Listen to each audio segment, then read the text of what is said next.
you free? Are you better now? Yeah, are you better now? Are you better now? I can't stop thinking about you. Yeah, are you better now that I'm not around? Are you better now? Spend every moment with you. Yeah, are you better now that I'm not around? You make me feel like nothing else matters. You make it seem like we can go anywhere. You make me wanna pull in closer. And if you need me, baby, you know.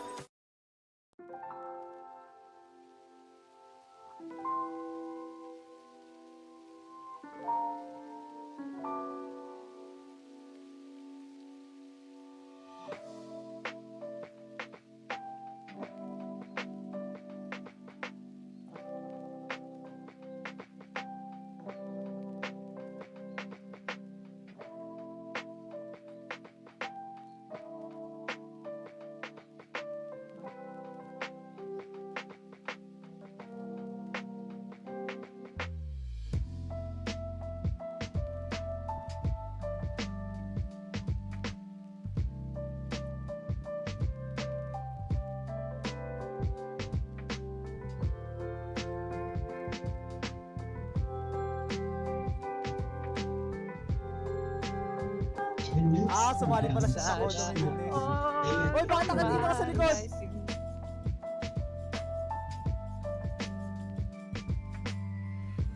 Awain. Sina awain. Saat minun aseeni tapahtumaan. Sina avain. Skythe on ainoain.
Time to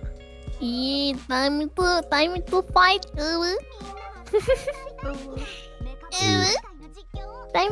Time to fight, everyone. Please. Do your best, okay? I'm gonna be supporting you.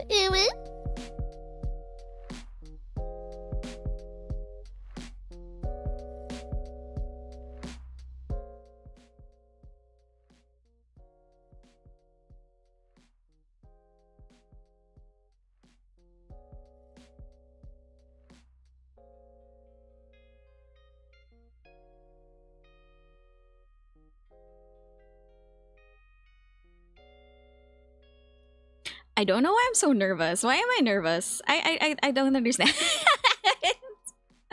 Oh my god, I'm actually like genuinely nervous. Hi. Hello everybody. Welcome. Hello.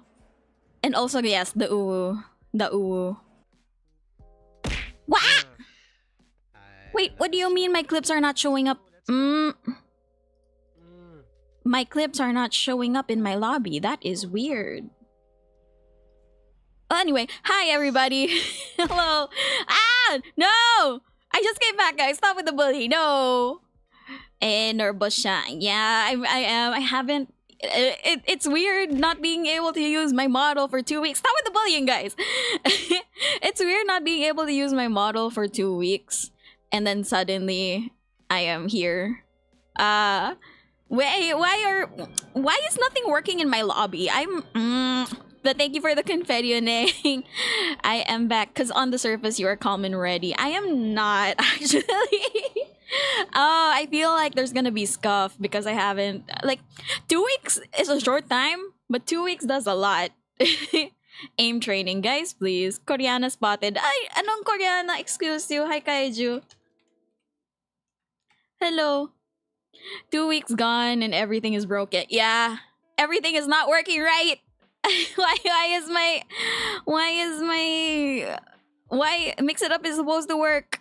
Sound alerts are supposed to work. Why are you not working?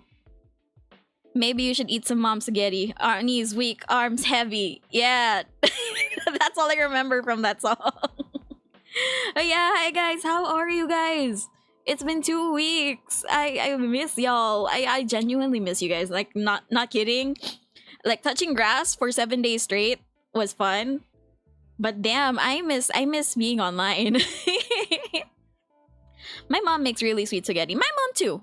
My mom makes really good spaghetti, and then sometimes she has this like pre-made. She orders these pre-made tomato-based sauces that are so good, and you know it's tomato-based because you can see the seeds of the tomato and everything. So yeah, those are good. My mom's spaghetti is good. I miss you too. I was glad to see you pop on some stream chats. Yeah, I was able to pop on like people's chats and stuff and just say hi and whatever. Those were the lucky times where I was like chill and sitting down and relaxed and watching people play games on the computer. 2 weeks feels like yesterday, right? 2 weeks is a short time, but 2 weeks is also a long time. So it's like, damn. But yeah, like, imagine. I'm gonna say it in my story later, but imagine I had like 2 weeks. Well, 1 week. I had 1 week of just 10,000 steps per day, at least 10,000 steps per day. It's just like, whew, tiring, but also goddamn, touching grass is amazing. Touching grass is amazing, guys. Oh my god. And yeah, I was able to weeb out while in Korea. So you guys are gonna see the different things that I got and the different things that I did in the little presentation that I have that I am going to set up right now. Yes. Leave the grass be. Wait, what do you mean? Like, the grass is meant to be touched. The grass is meant to be touched. Otherwise, we would, well, technically, grass is meant to be touched, and we're not supposed to be like stepping on concrete and wood. We're supposed to be like out there on the grass, just chilling. Yeah. Oh my god. I'm nervous. Why am I nervous? This is my stream. Why am I nervous?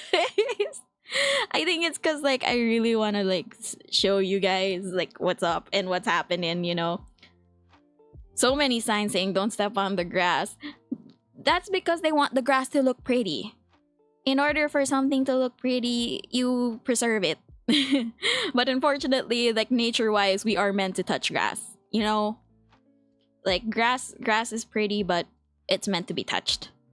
But we need to step on grass. Exactly. We need to step on the grass. Oh god, I like the image that popped up into my head was, did you guys watch the Princess Diaries?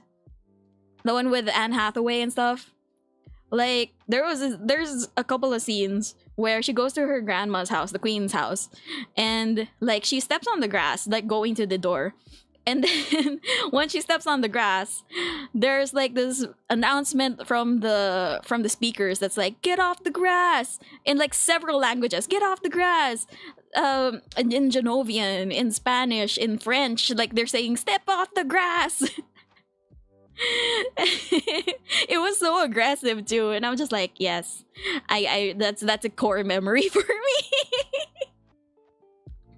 Poor grass, it has no rights. Like the grass has rights. It has the right to live, so we don't step on it too much. You know, we don't touch it too much. It just deserves like a little poke, a little baby tap. You know, just a little like poke. Done. Oh my god, I miss y'all. Oh my god. Imagine, okay, just to give context also, I am not the most talkative in my family. It's such a surprise, right? I'm not the most talkative in my family. So about my fave story from your trip, ACR, wait, I'm gonna tell everyone the story later. And the cows eat them. I'm gonna lurk, gonna cook some ham. Okay, enjoy cooking your ham. Go make food. Everybody actually, go make dinner. Go chill, because this is gonna be a long story, okay? This is gonna be a long story. 7 days, condensed into like hopefully 3 hours. So, yeah. What was I saying before that? Oh yeah, I have a story that I already told like some members of the Chaos Crew and friends. Like I already told them about it, but I really want to share with you guys the entire thing. So I'm gonna transition now to go to my PowerPoint slide. Yeah. Okay, I made a Canva, guys. You know it's a VTuber when they make a 40 slide Canva. If you're not the most talkative, then I'm afraid how talkative the others are. Yeah, actually, yeah. They're like, my family visits on the weekends, and they usually have like their chikahan sessions after dinner until like 3 a.m. That's how long they talk. And sometimes I'm streaming while they talk, and they're surprised at how much I can talk on stream. They're like so surprised. They're like, "You're usually the quiet one. Why are you talking so much?" Yeah. I talk a lot. Streaming helps learning to talk more. I love how many autistic and introverts have found their way to communicate and socialize. Exactly. It's like this is my form of socializing and getting to know people and like touching digital grass. So that's why I'm like, hey guys, hello, hi, yes, hello, hello, hello, hello, hello, hi, how are you? What's up? Talk to me. Tell me I'm pretty! The cam between chat and them gives a feel of safety with or without avatar. True. Quiet kid in the corner, that means you're dangerous. Well, yeah. Yeah. Y'all don't know how dangerous I can be. Grr. Please, please! Your avatar. Thank you, Kumo. Thank you. You're pretty funny. Am I? Am I really? I honestly, if someone calls me funny, I would be so happy. Because I don't joke around. I don't know how to make jokes. Ori, hi! Welcome to the stream! Hello, hello! Oh my god. But yeah, like, if someone tells me I'm funny, that would be such a compliment because I don't know how to tell jokes. Tara, Valo, bawal. Oy, Valo. Sorry. Fuck. This life, man. Sabi ko na. Sorry sa istorbo. Alo? Well? Sana gumamit na lang ng condom si Papa. Ay, wow! Ayaw talaga sa akin ng mundo. Life is so unfair. Sana, hindi na lang ako tanong. Na-trauma dump. Pasensya na, ha? Ito lang kasi ako. Oh my Wala god, is ko this eh. like, is this a Batsu? That ain't me, I swear. Sure. Oh, I know that's a Batsu. I know that's a Batsu. Was that an era? I mean, okay, so yeah, look, I took pictures of, like, I'm not usually my picture either. Like, I don't usually take pictures outside. But I wanted to take pictures for you guys to see what I saw and everything. Well, that's enough internet for a while, Kaiju. Hi. Wooby Ori redeem. What do you mean? What Wooby Ori redeem? Huh? What? Ah! Okay! I see it. Nakikita ko na. Okay. Teka.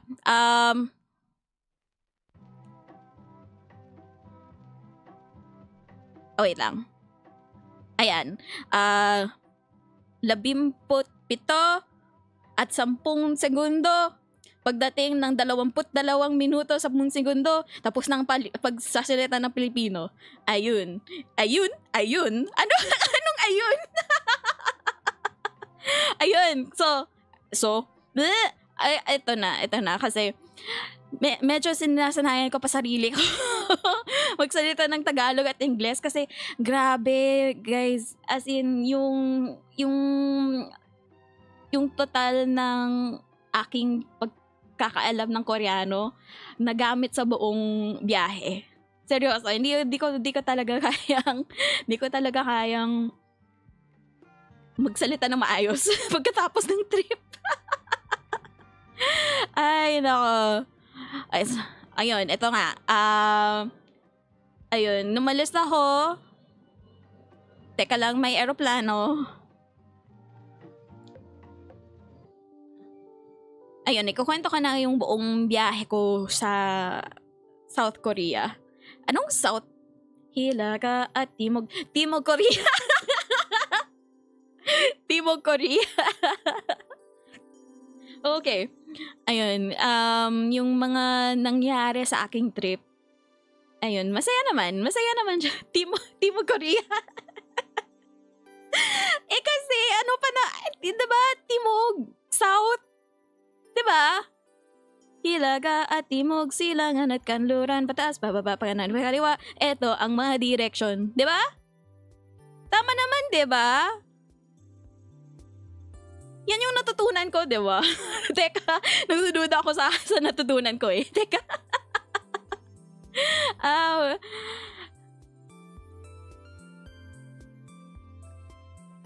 Ayan ang moment of silence mo.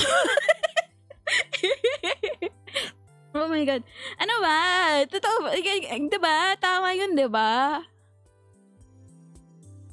Hindi niya, kailangan niya kumanta para alam. Kasi naman, hindi ko, imagine. Pag-isipan nyo, kasi, kung nagsasalita yung, yung ways ng ganun, parang, in 500 meters, papuntang Hilaga. Oh my God. Kung ganyan ang ways, my God. Sa 30 metro, umikot, patimog, papunta sa... Hindi ko na yun. Okay, wag na. Hindi ko na. Shining star talaga. Anong shining star talaga? I know. Yung pag-shining star, shining star nyo Ano ba? Okay. Ito na. Yung biyahe ko sa Korea, masaya naman, ang lamig. Gusto ko lang sabihin yung buong biyahe at saka yung mga onting kwento na sobrang nakakatuwa. Yan. My God. Naol nilamig. Diba? Ang init sa Pinas. Okay. Pagdating namin sa Korea, mga 5:30 ng umaga, dumating, 4:30 ng umaga, dumating kami sa Korea. Tapos, ayan. Ilipat ko na yung slide. Ayan. Pang cuddle weather. Ay! ACR! Ay!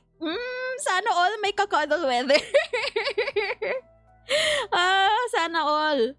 Pero yun, yung dumating kami nung 4:30 ng umaga sa Korea. Ayun, nakikita nyo yung... Pumunta pa kami sa lounge. Wow, lounge. Pumunta pa kami sa lounge ng NAIA. Tapos, yung sinakyan namin na eroplano galing Jeju Air. Kakadal na lang kulang. Oo nga, totoo. Now hiring. Now hiring. Kakadal. Oh my God. Sabog ako, sorry. Sabog ako. Nagkape ako, sorry po. Pero ayun, sinakyan namin yung aeroplano ng Jeju Air at 3, 2, 1. Okay, cut na. Wala na. No more Filipino. Okay. So we rode a Jeju Air flight going to Korea and we arrived like 4:30. Yeah, and then we were able to stay in the lounge in NAIA just to like chill. And then the flight was, not gonna lie, kind of cramped. Like the flight was full. We were surprised that the flight was full because it's a night flight. And like I think they call it like a red-eye flight or something like that, right? I don't know if that's what it's called. Ang kakadal lang is pillow. True. We all have that one pillow that we just like hug full on whole body, just like glomp. Right? Were there people from other countries than South Korea and Philippines in the group? No, I flew on a DIY. It wasn't a trip. It wasn't like a tour, full-on tour. We did take some tours, but it wasn't a full-on tour. So, I flew out with my aunt and my 2 cousins, an older cousin and a younger cousin. And oh my God, okay, can I just say, like my younger cousin, me and my younger cousin were the only ones who needed to apply for a visa because my older cousin and her mom, her aunt, they already have multiple entry visas, so they don't need to apply again. Me and my younger cousin, we had to apply again. So I applied April 1st, got my visa on April 12th. So that was okay, that was fine. I was like, oh, kind of crunch, but that's good. My younger cousin, on the other hand, she had to go to Taiwan with her family. So she couldn't apply until at least April 7. Come April 7, she suddenly messages me. She's like, Ate Ruby, what do you need for the visa? I'm like, child, what? What do you mean? You didn't prepare the documents beforehand? Before you left? So that you can just submit immediately? What? So she applied on April 12. She applied on April 12. And they already warned her that the estimated time when you can get your visa back is the day we fly out for Korea. That exact day. So we were stressed. We were like, okay, I'm crunch with applying for my visa, but you are very crunch time. And luckily, she got her visa on the 22nd, which was 2 days before our flight. So, yeah, she was able to get her visa like a day before our flight, and we were like so relieved. That was stress, man. Like never applying for visa really late again. I'm never doing that. But yeah, we flew Jeju Air. We got to the dock. I think that's what it's called. We got to the dock around 4:30, so we had to pass by immigration, and then there was like this big visa speed run. Any percent, I know, right? Visa speed run. And then at the immigration, there was like this sign that said like, welcome to Incheon Airport, because you don't land directly in Seoul, South Korea. You land in either Gimpo or Incheon. And we landed in Incheon. So yes. I wanted to take a picture of the whole welcome to Incheon airport thing, but there were like tons of people. There were tons of people, and they were also taking pictures. So I was like, I don't have time. Let's just take a picture of like whatever we can without exposing people. And then while we were lining up for immigration, apparently there were lots of other like most of our trip was Koreans in the flight, but also there were like the ones who were non-Koreans were there to watch the 17 concert. Which I found out I could have watched if I bought the tickets on time, but I didn't. So I'm kind of upset about that I didn't get to watch 17. But yeah, there were lots of like 17 fans, carrots. They were all like lining up and getting ready for the concert that's happening within that week. And I wanted to talk to them. I wanted to talk to them and say like, hi, hello, you're a carrot too? Oh my god, who's your bias? Who do you stand? Are you gonna watch the concert? What day are you watching? I wanted to talk to them so bad and just be like, 17. But I was shy. I was shy, and it was the immigration line, so it's kind of awkward. So yeah. And then my aunt, we ended up eating at a cafe that was open at the departure area. And then I bought a sim. Introvert demons took over. Yeah, they did. The introvert demons did take over. So yeah, I got an eSIM, but it didn't want to work immediately. And also my aunt got an eSIM, but it didn't work immediately. So we went to the internet kiosk, asked them to help fix the no signal thing, and then they fixed it by like 6:30. So yeah, we had like a very good breakfast, and then we got our internet fixed. And then once we got our internet fixed and everything, because we couldn't survive without the internet, I like imagine going on a trip without the internet. I feel like that would be so hard because like the internet, we needed the internet a lot for navigating through the other locations and everywhere we wanted to go.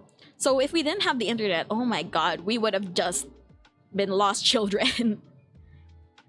How did they do it 30 years ago? I feel like they had like local maps. But since the internet exists now, I feel like there's no physical maps anymore. Like full on country physical maps. I feel like there's none of that anymore. But yeah, I feel like that's what they did. Star navigation. Star navigation in the daytime? Are you sure you want to do that, Kaiju? I mean, people can follow the sun.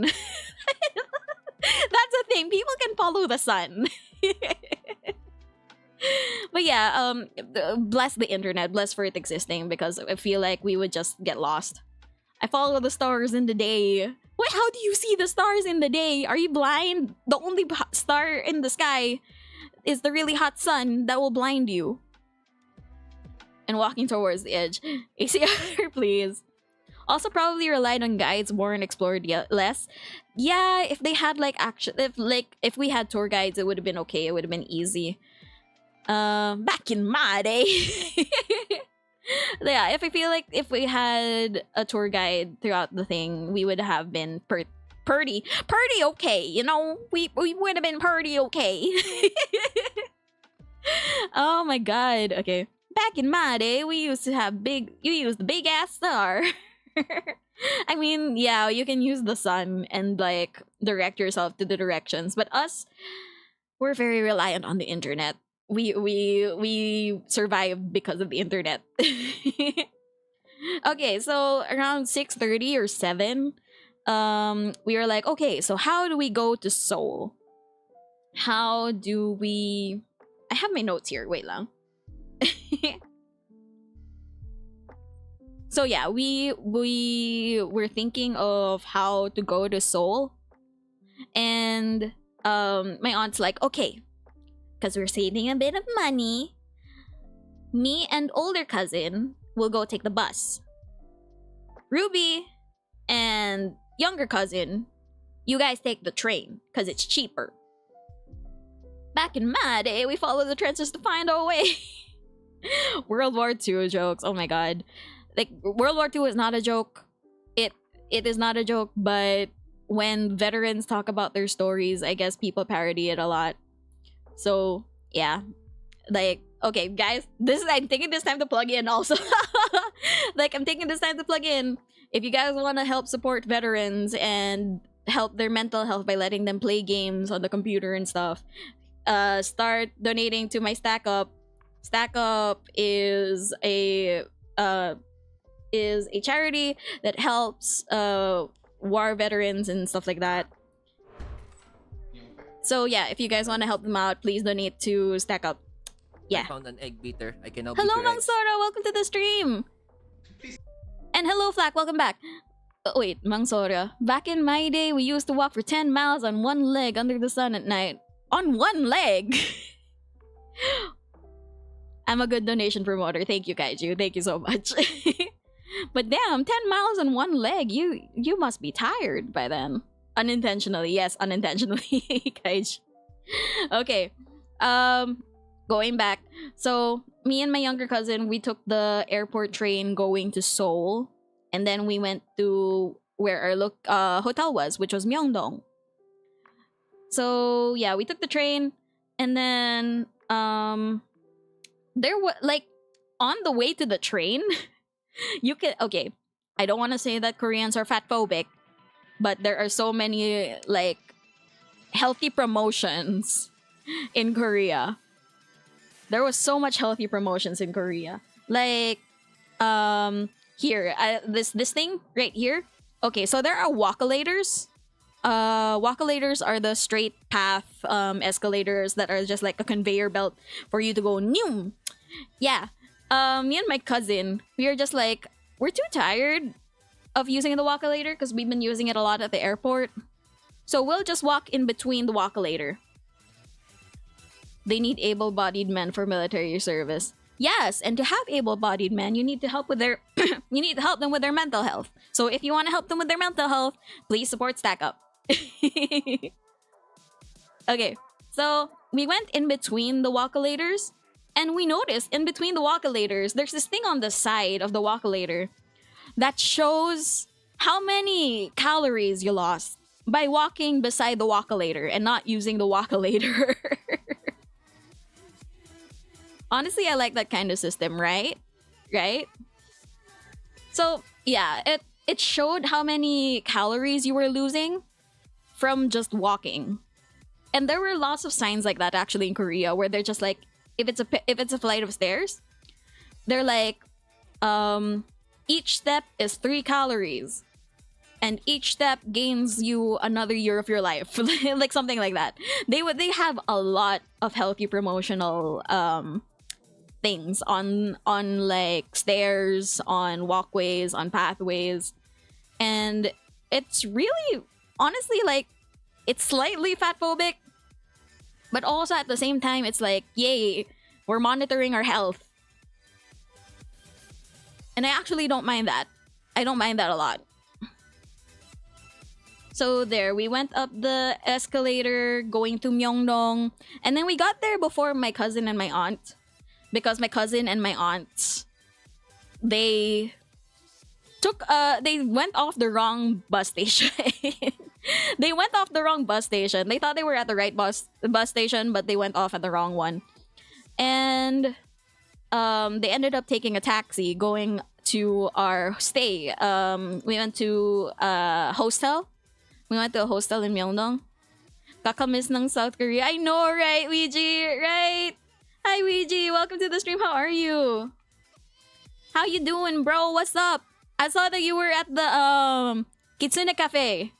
Like, I saw your tweets and everything about that. I hope you had fun there. There's a clip. Overwatch? Is that Overwatch? I think that's Overwatch. I love walking and biking. I feel like I'd like South Korea and Japan. Honestly, yeah. Like, in South Korea, almost everything is on a mountain. Almost everything is uphill. So, imagine me and my younger cousin who are just couch potatoes, walking up 5 minutes straight uphill, going to our hostel. We were so tired once we got up. Like because I wasn't breathing properly, I don't know how to breathe when hiking. So it's just like that's how I was breathing. It's just like it was so tiring going uphill, but at the same time it's healthy for you. So yeah. Is Kitsune Cafe real cats or cat girls? Kitsune Cafe is a cafe for Kichan. If you search on Twitter, Kumo, it's a VTuber made cafe thing, and it looked really fun based on the pictures. So yes, got to do something with Sulaki-chan, Dasu, and the others. That's nice. That's cool. That's great. Twitter hates me. Why does Twitter hate you, Kumo? Twitter is not supposed to hate people. But then again, it's run by... Okay, I don't want to get political. But yeah. So cat girls? No, not cat girls. VTubers in maid outfits, yes. VTubers in maid outfits. That's what was there. And it looked really fun. It looked really nice. So, yeah, we went to our hostel. It was 5 minutes uphill. So it was kind of far, but we got used to it as the trip went on. So this was our stay in Seoul, and it was really cute. It was really cool. I don't have the account, so it doesn't show me content. Oh, right. That's a thing. I forgot. Make an account now, Kuma. I mean, we the Chaos Crew and I like tweet a lot, so make an account. Go make an account, Kumo. If Twitter hates you, maybe that means you're sane. Yeah, that's valid. That's actually very valid. So yeah, we went to Myeongdong and everything. We got to our hostel. We were too early. Cause at the hostel the it's not a concierge, but the person in charge of like checking us in and out, they only clock in at 11, and we got to the hostel at like 10. Hell no, I've considered it a few times before. Past 1 to 2 years, I've not even considered. Okay, valid. You do you, honestly. Like, it's up to you. Your call on that. But yeah, the check-in counter was open at 11. We got there at 10. So we were like, okay, let's go eat a more proper breakfast. Because we only had coffee at the cafe. Coffee and like some breads. So we were like, we should have like a proper breakfast. So we went downhill again. And we just... I ate... Me and my older cousin, we ate at McDonald's. And we had like things that weren't usually in like normal McDonald's in the Philippines. Like there was like a really good shrimp burger that I got, and it was so good and so worth the money. My cousin, on the other hand, got chicken wings. And it was decent, but kind of pricey for how decent it is. If I start Game Studio, I might have to eventually. Like, go, why not? Honestly, it's up to you, Kumo. It's very much up to you. My younger cousin and my aunt, they didn't want fast food for breakfast. They wanted bread. And right next door was a bakery called Paris Baguette. And so they ate there. They ate some breads. And they took longer than me and my older cousin. So once we were done at McDonald's, we went over to Paris Baguette. And we just stayed there and watched them eat bread. But at that point, I have business with business phone and address and other info. Ah, I see.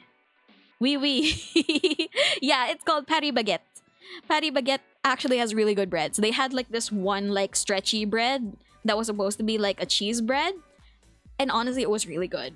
And then they have another bread that was kind of like a cheesecake consistency, but it's actually sweet potato bread. And it's actually like really good. Yeah. the breads in Korea are at a different level.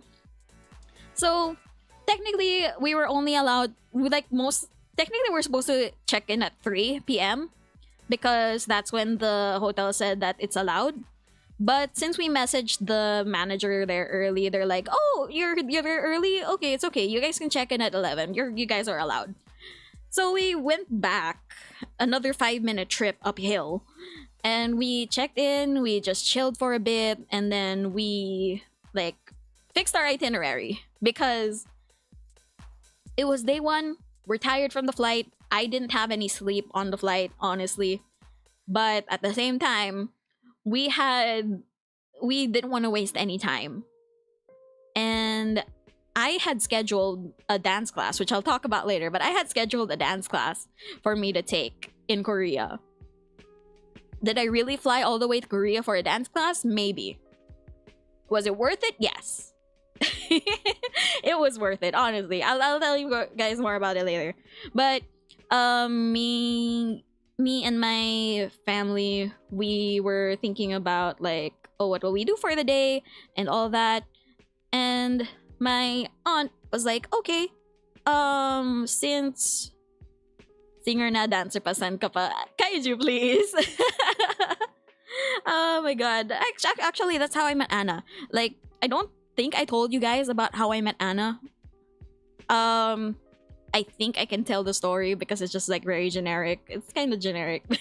So me and Anna were friends, online friends first. We were online friends first, and we were like, it was in the Tumblr days. So we were talking through hashtags on Tumblr in the tags.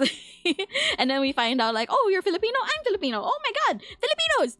And then and then there was a local K-pop event that was happening, like a local K-pop dance event. So we were like, oh, do you want to join the K-pop dance event? Do you want to like meet there for the first time?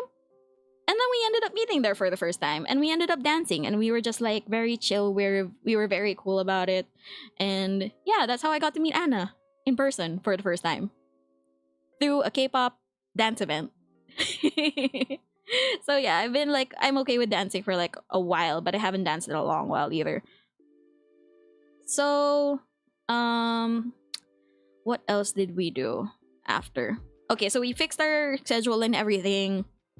Dancer is friendship. Yes, dancer is friendship. Let's go. So we fixed our itinerary. We agreed that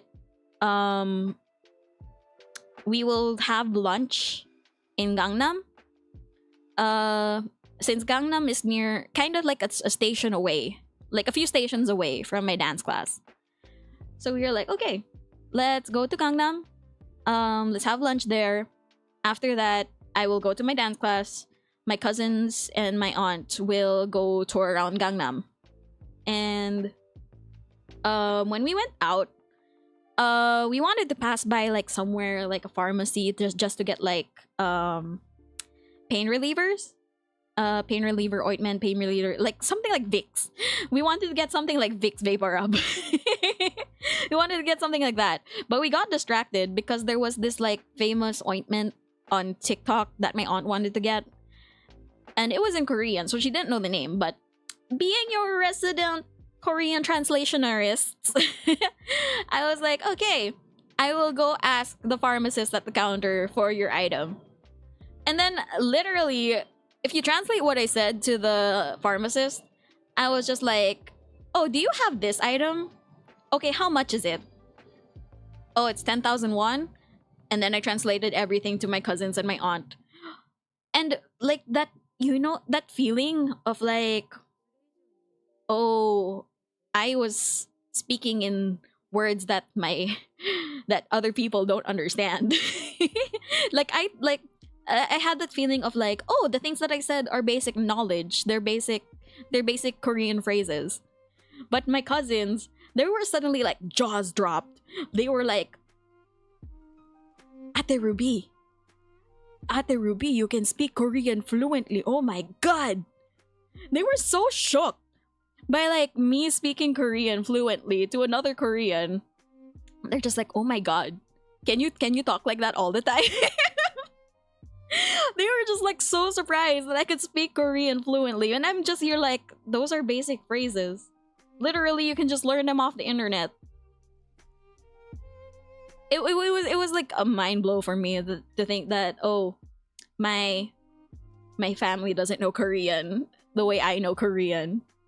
It was a shocker, to be sure. And then yeah, we were able to get the thing from the pharmacy, and then when I was translating everything in English, suddenly the Korean pharmacist transitioned to English. So I didn't have to translate to complete everything. But we got our pharmacy stuff. And then I had to be like the group navigator and translator in our trip.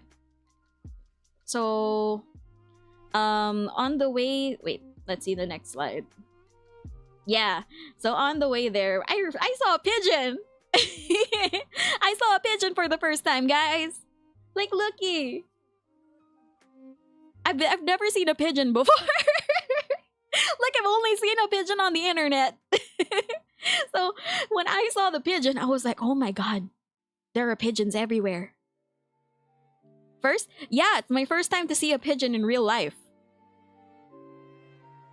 Ha, you've never seen a pigeon? Yeah, I've never seen a pigeon in real life. Philippines, no pigeons? Yeah, Philippines doesn't really have pigeons. We have a bird called Maya Maya. I think that's what it's called, right? The brown small birds. Right? Maya Maya? Correct me if I'm wrong, Filipinos in the chat. This Maya. Okay, we have Maya birds. They're like small little... Maya Maya is fish. Ah, okay. Thank you, Anay.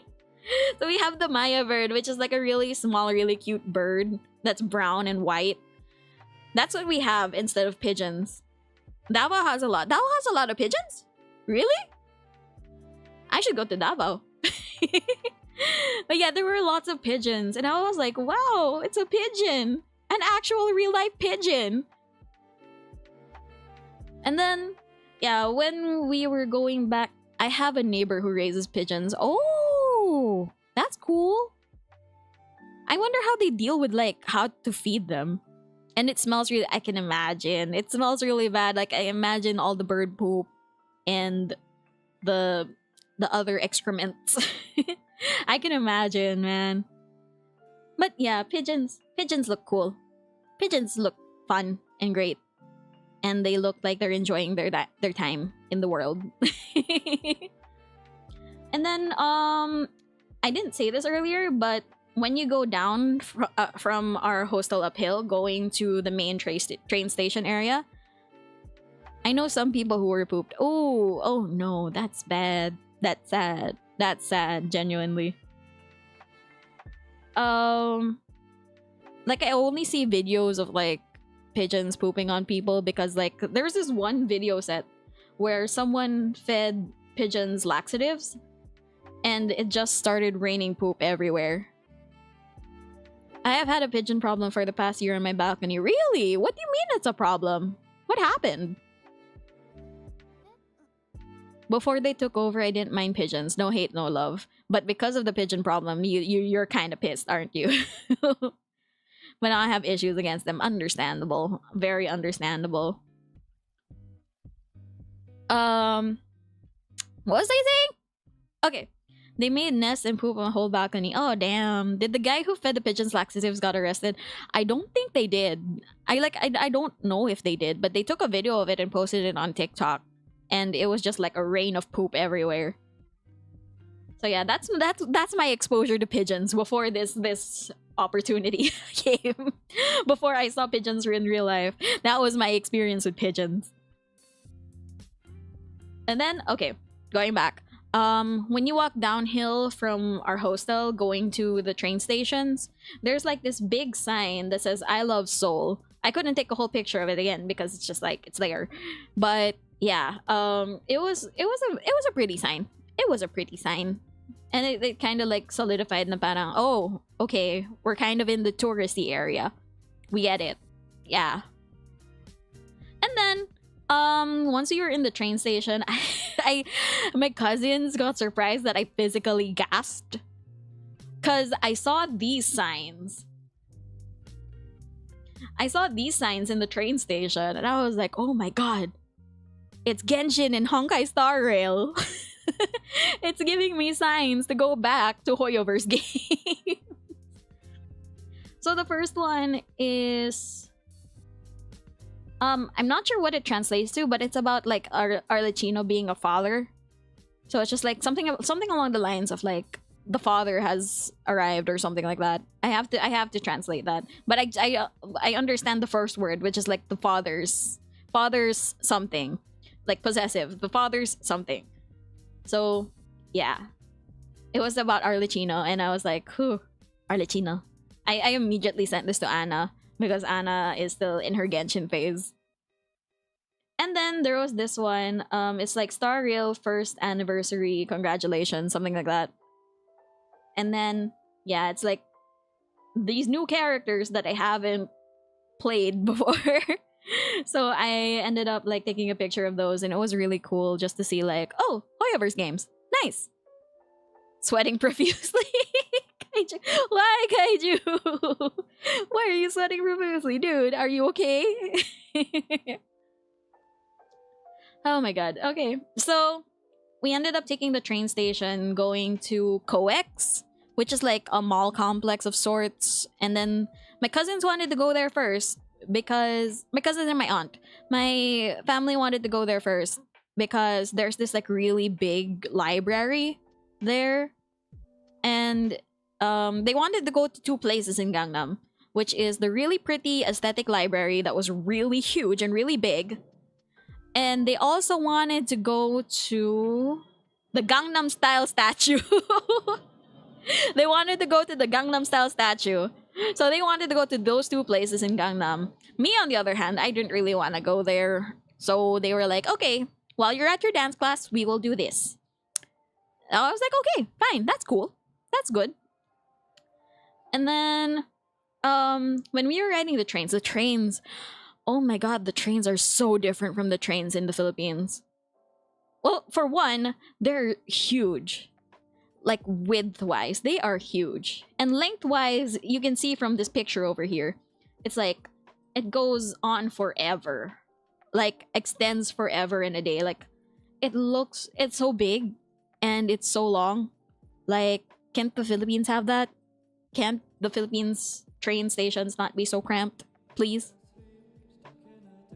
Anna is out for my blood because of that Genshin character. Really? Why? Do you have Arlecchino? Is that why? MRT and LRT are chic. I know, right? Like, it was so, like, because it was so cold outside, internally it was warm. Like, the perfect warmth inside. And it was just, like, miles of train. It was so refreshing. I guess it was so refreshing. I think that's the word for it. It was so refreshing to have like a train that is not cramped and not siksikan. And there's actually like places where, for example, if people are using a wheelchair, there's a section where you can park your wheelchair. There are seats meant for the disabled and injured. And it was just amazing. Like, can't the Philippines have those kinds of trains, please? Yeah, okay, Kaiju. Okay, I hope Anna gets Arlecchino so you won't be in their hot water anymore, Kaiju. So yeah, we traveled by train, and then the outside world was really pretty. And then we went to eat food in this restaurant because like my cousin and my aunts were so picky. Like my family was so picky when it came to like finding a place to eat. They were just like, oh no, I don't want to go to like a typical fast food place. I don't want to go to like another fast food place, even though it's like Korean based and made in Korea. We want to try the authentic Korean food. We wanted to try the authentic shit. And I was like, you guys want to try the authentic shit, but you guys can't translate the names of the restaurants? Are you guys relying on me to translate the name of the restaurant and recommend you guys restaurants? Really? Are you sure? So, there, we ended up just going to this one place where they served kind of like, it's an abalone restaurant. I've never tried like raw abalone before, and we didn't get to eat raw abalone there. We ate like abalone mixed foods. Hello, Caribbeans. Welcome to the stream. And Phil, hi! Thank you for the wahe. Hi! Hello! Shout out to Zero Filter. Hi, how are you, ma'am? I miss you. How is Canada? And also, Kyrie Beans, hi. Welcome to the audience on YouTube. By the way, guys, this is also streaming on YouTube. So if you guys want to check that out, yeah. What? I just woke up. I miss you. I miss you too. I hope you have a good day. I hope you're like relaxing and chilling. You're a new sub, Kyrie Beans. Welcome and thank you for the subscription. Why did I say it like that? Wake up. Thank you for being a new sub. I'm surprised that there are lots of people subscribing to me on YouTube actually, because I'm not really that active on YouTube. But it's like, yay. Thank you for being here and thank you for watching the stream. Sun maple syrup. Yeah, penge maple syrup, Phil. Penge what else is Canadian? Flapjacks. So grocery, true, valid. We could just get it in the grocery. Okay, so going back, we ate like abalone mixed things. Hello, Wolfie. Welcome to the YouTube audience. How are you? I hope you're doing great. Canadian bacon, good. Valid. Canadian bacon is really good. So, okay, going back. I didn't want to eat too much because one, I didn't have any sleep. So if I eat a lot, I feel like it won't let me rest as well later on. And at the same time, I had a dance class in about an hour from when we were eating. So I ended up eating abalone gimbap, which is abalone, how to describe it? Abalone mixed rice, abalone fried rice there. Abalone fried rice with this really thick layer of egg. I'm okay. How about you? I'm fine. I'm good. I've been resting for a while because I came back from a trip to Korea. And now I'm talking about my trip to Korea. But I'm doing fine now. I'm doing great. So thank you for asking. I hope you're doing well. Hello, SharkTubi. Welcome to the stream. There we go. I'm gonna eat breakfast and prepare now for school. I love the abalone fried rice. Sounds good. Have a great stream. Thank you for dropping, Phil. Thank you for dropping by, Phil. Dropping Phil. No. Thank you for dropping by, Phil. And I hope you have a good day. I hope you have a good day at school. What was I saying? Yeah, abalone fried rice.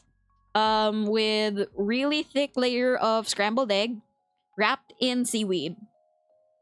And I thought like the prices were kind of pricey and we were like, it's gonna be kind of pricey, but it is also pretty expensive. So we thought it was just gonna be like a really small kimbap. There's like 3 people here. I'm happy that the 3 of you are here. I'm happy that the 3 of you are here. Welcome. Hello. What was I saying? Oh yeah. So we thought that the food that we're ordering is just the kimbap. Like for me at least, I thought it was just gonna be the kimbap. But Koreans apparently are always like giving set meals. We realized that later on because my kimbap didn't just come with kimbap.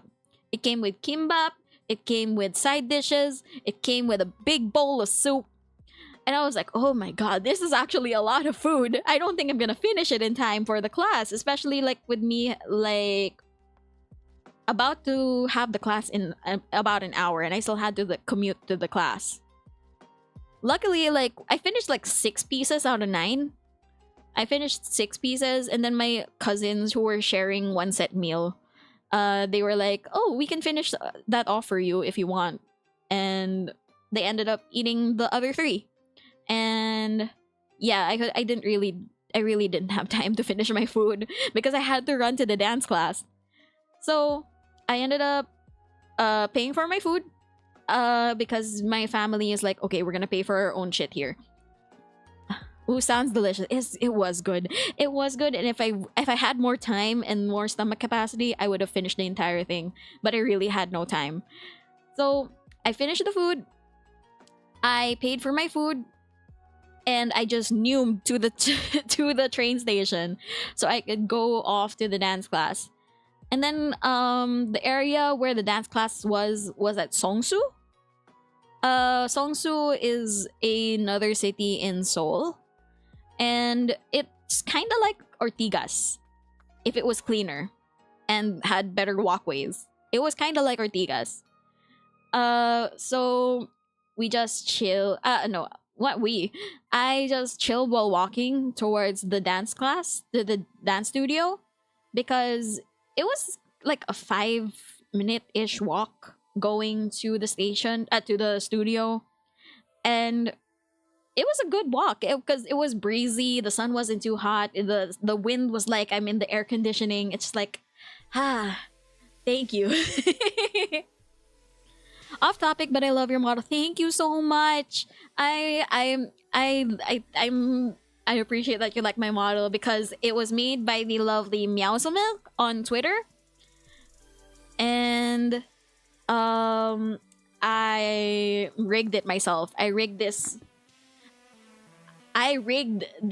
beauty right here, you know? I rigged my own model. So thank you for saying that my model is nice. Thank you for loving my model. BRB, I gotta take a bath. Okay, Caribbeans, enjoy your bath. Enjoy chilling. Oh my god, ate, the Philippine accent is there, Pogi. Yeah. Thank you for noticing the accent. I am very Filipino, as you can hear. But welcome to the YouTube audience. Hello, how are you? Show the side mouth and pout. Why did I say that in a Filipino accent? Sorry, Kumo. But yeah, show the side mouth and pout. The side mouth? This? And the pout? Yeah. I'd like to thank Bridger for giving me these capabilities. Well, that's cool. Thank you for thinking that it's cool. I worked hard on my model. I rigged my model like about 3 times. So, yeah. Okay, so I ended up walking to the dance studio. And I was like, this dance studio, I really couldn't miss it. Because one, I paid $24 for a dance class. That's kind of pricey. So I'm like, I want to go like attend this class. The rig is kind of insane, to be honest. What program do you use to rig? I used Live 2D Cubism. I know there's another rigging software that's kind of free at the moment, but I don't want to use it because it's in beta and I'm already used to Cubism. So yeah, I ended up just like learning Cubism, and I take commissions to rig models. So if you guys have a model that needs rigging, go to my VGen. Shameless plug. But yeah, if you guys want like me to rig your model, just go to VGen. I have rigging services there. And yeah, I long story short, I use Live 2D Cubism. Yeah. I walked all the way to the dance class, and I didn't want to waste time going to the dance class because it's at 1 Million Dance Studio. Eto na, here's the time for me to talk about 1 Million. It was, oh my god. 1 Million was so pretty. The building was so nice. It's like very minimalist, but it was so cool. And then it's kind of like going to a normal Filipino dance class where you apply online for a ticket, you reserve your spot online, and you get there, you register, and you just go take the dance class. Initially, I wanted to take the dance class at 7 p.m. because that class is by a choreographer that I really like. I wonder what 1 million means. 1 million pesos, charot. Like, I honestly, I don't know why they named themselves 1 million, but 1 million is very popular on YouTube ever since like 2012. So that's why it was like a dream come true for me to go to 1 Million Dance Studio. They're really popular on YouTube. Yeah, I wanted to go there. And once I was there, it was just like, whew, so cool, so nice in there. 1 million pesos worth per session. Hindi naman. Mga 1,000 lang. It was $24 for the class, and that was already with discount. So it's like, whew, very... I hope the dance class was worth it. So I wanted to take the 7 p.m. class because that had the choreographer I like, which is Harimu. But the thing is, by the time I already reserved the slot, the website was already telling me the class was full. So I was like, no, why is the class full? I wanted to attend to have a class with Harimu. But I couldn't take it because the class was full. And I wanted to still take the dance class because I don't want to waste my $24. So I went to the 5:30 class, which was a basics class. Hi there, found you randomly, and I want to say that I really like your voice. Thank you so much, Terachel, and also welcome to the YouTube audience. I hope you enjoy your stay here, and I hope you enjoy like me blabbing about my trip to Korea. Yeah, I really wanted to take the class. I ended up taking the beginners class. And I was like, okay, so it's not gonna be that stressful. It's gonna be like a chill class, just gonna learn the basics and everything. If only half of the people participated, would the class be half empty or half? I think. Sorry, my brain broke with that question, Kumo. Hold on. Hi V, welcome to the stream. Hello, how's Korea? Korea was fun. Korea was tiring, but Korea was fun. And I'm talking about the time where I went to a dance class on day 1. So yes, hello, how are you? Let me just shout you out. There we go. Hello, hello. I hope you're doing great. I hope you're doing fine. Clip first. Before I remember what I have to say. Clip first. Thank you for the shout out. No problem. Everyone deserves a shout out. Gucci. Oh my god. That looks so stressful.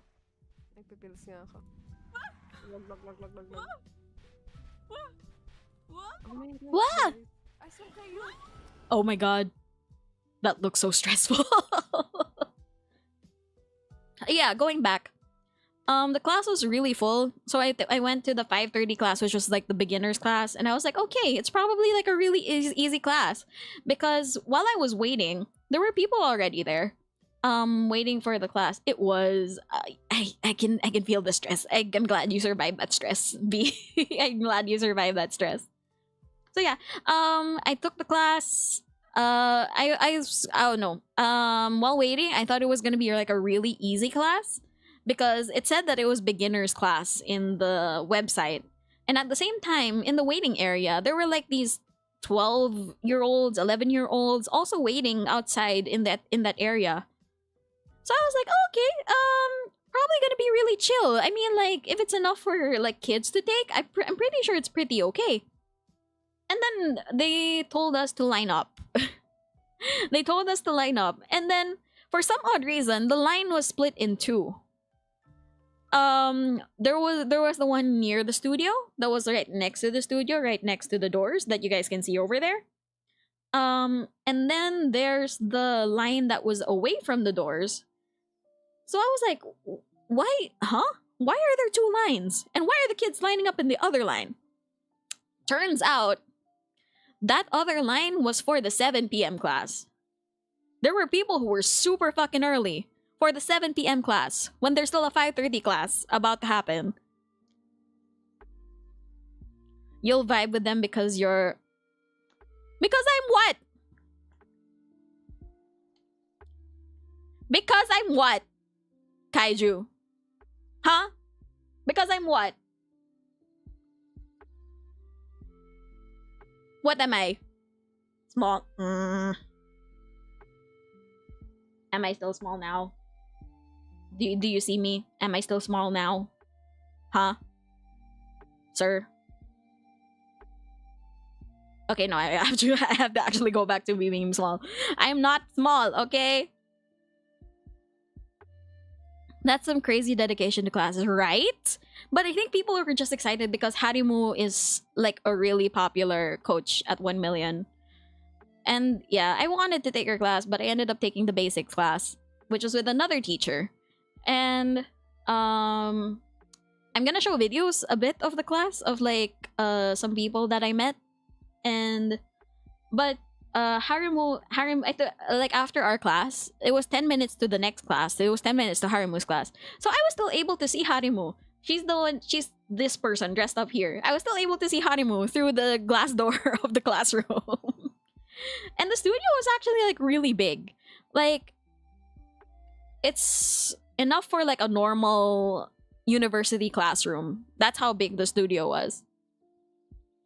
And then here, I'm gonna show videos of like, okay, here is the 1 million entrance. Like, you see this at the entrance when you go inside the studio. It was really great. And then this one is on the train station on the way to the studio.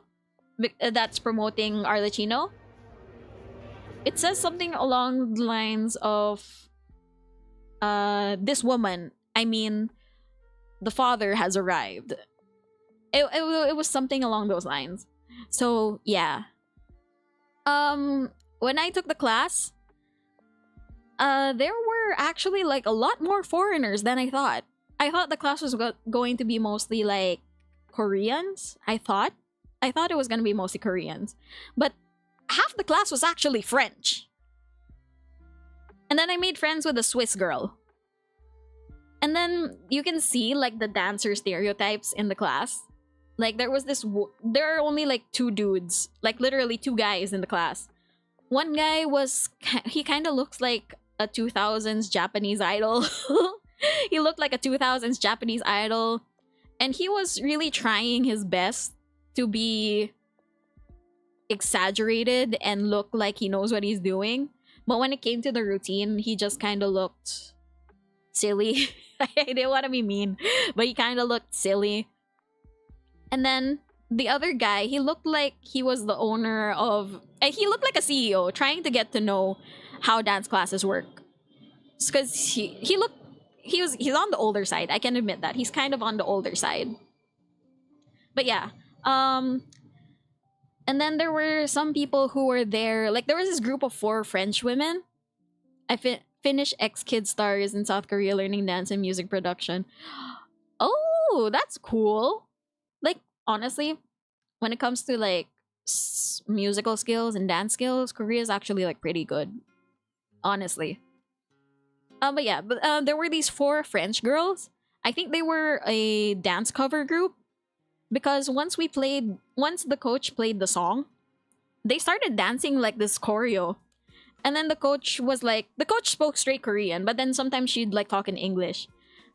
She was saying, when the 4 French girls were done dancing, she was like, "Oh, it's this coach's choreo. That's really nice. But after my class, I hope you memorize my choreo." Like, do you guys find that offensive? Like, for example, someone is like, you paid someone to take a class from them, but instead of learning from the class, you show off that you already know that skill and you're just taking the class for fun, for no reason. Like, sometimes I feel kind of like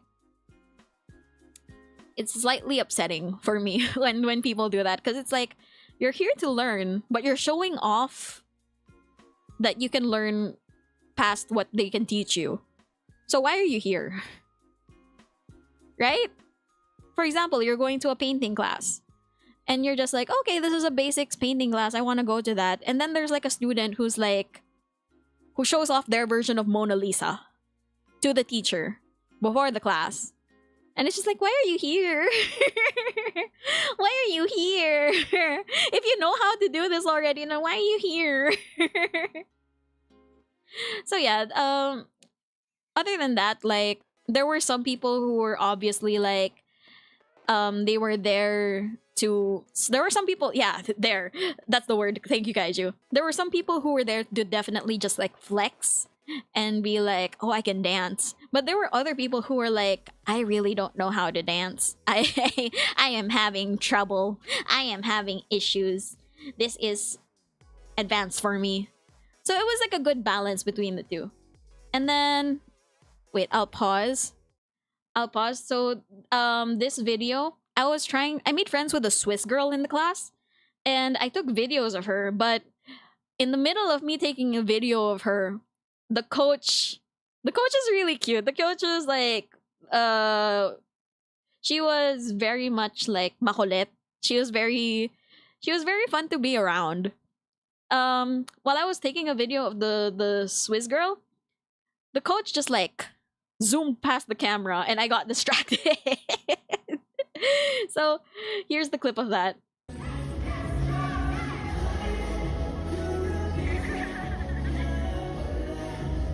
As you can see, I got distracted because the coach was just like very fun. And then usually in a dance class in the Philippines, it's like okay, we'll learn the routine. I'll divide you guys into groups to dance in like your individual groups. Then after that, I'll pick the best dancers to just like dance again. This coach was different. She taught us the basics of dancing and tried to get a sense if we could catch the rhythm of dancing and whatever. So it was really good that she was just like being very considerate of our skills. Hi Ezra, is that the amazing Ruby? Ezra, please. Hi Ezra, how are you? I hope you're doing well. I hope you're doing okay. Is there a clip that's gonna show up? Yes, there's a clip that's gonna show up. It's an axe. Are you gonna die? Okay. Krishna, Yeah, I think you're lagging. I'm lagging. I'm doing great. Of course, your streams always make my day. Aw, Ezra, thank you. Lagging cute, nakakagigil. What? Yes, hello, Simply Orke. Welcome to the YouTube audience. Thank you for the shout out. You're welcome, Ezra. Everyone deserves a shout out here. Oh, okay. So going back, the coach was like, okay, everyone dance. And then after that, she's like, okay, so who among you likes noodles? Who among you likes rice? The ones who like noodles, you guys dance first. Or maybe the French thought that they would be picked best ones in the end, and that's why they showed off thinking they'd do the final dance. I think that's what they were trying to do, maybe. But then they did get like attention from the coach a lot because they were the first in line while waiting for the class. They were in front of they were in the front line when we were learning the dance and the basics. They were very much star students. So the coach really liked them. But yeah, the coach taught us very basic steps like to get the rhythm, to check if we can get the rhythm and everything. And then she was like, okay, who likes noodles? Who likes rice? The ones who like noodles, you guys dance first. And there was like a lot of people who like noodles over rice. Like it was probably 3/4 of the class. Hola, hello, K9 Penny. Welcome to the YouTube audience. Hello. Hearing among you activated some of my sleeping neurons. I'm sorry. She didn't really say among you. She was like, okay, who likes noodles? Hi, Rex. Welcome to the stream. Hello, Ruby. Musta po? I'm okay. I'm good. I'm talking about my Korea trip and it's already an hour and a half and I'm still on day 1. Oh my god, this is gonna be a long stream. Hi. Welcome to the stream. Wait, hold on. Let me just shout you out. There we go. Okay, so the Swiss girl, she ended up being on the thanks for shout out po. You're welcome po. Welcome to the stream. Hola Ruby, hello K9 Penyu. Welcome to the YouTube audience. I hope you're doing well. I hope you're doing great. I hope everybody's had their dinner right now. Like it's dinner time for me, but I hope you guys have had food right now. Oh no, that clip. Why was that so crunchy? That was so crunchy. Ay, salamat. Oh really? Day 1? Yes, it's day 1 of my trip. This was like day 1 of my trip. I went to a dance class on day 1 with no sleep. Can you imagine? I'm becoming a doll as But yeah, going back, I took a video of, well, actually this isn't the video of the noodles versus rice thing. I was in the rice line because as your resident Pipino, I had to like lab rice. I had to lab rice. I am doing great, girl. Glad to know you're doing great. I hope you I really hope that you guys have eaten. I hope everyone has eaten. Yeah, the noodle line, they had like 3/4 of the class wanted noodles. Damn girl, what do you mean damn girl? Damn girl, I wish everyone had food. Me too. So yeah, 3/4 of the class like noodles. I ended up joining the rice line, and the coach was very nice. She kept dancing along with us. Eat? Yes. Kaiju, eat. You need food. Kaiju, eat food. Eat. Food.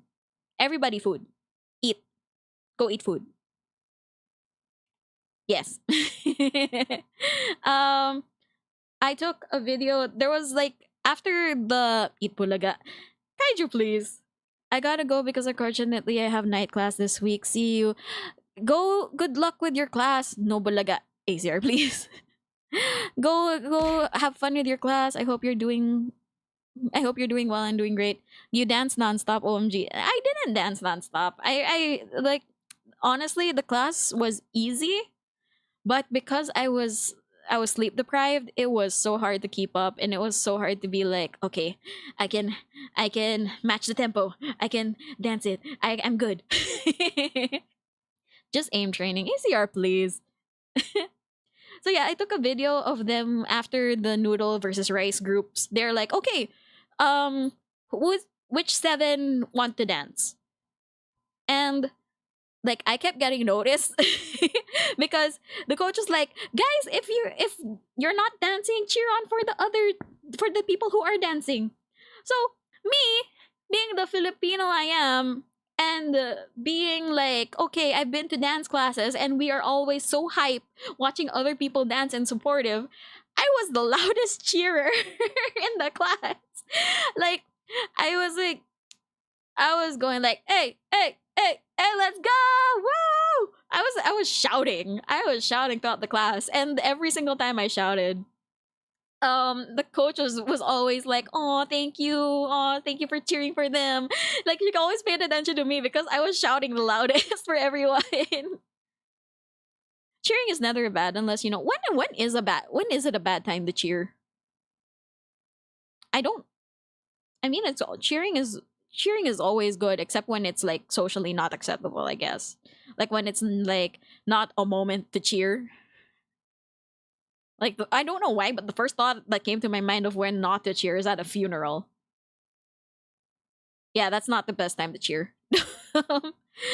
After someone fails, yeah, I don't think you should do that. After someone fails, I don't think you should cheer after someone fails.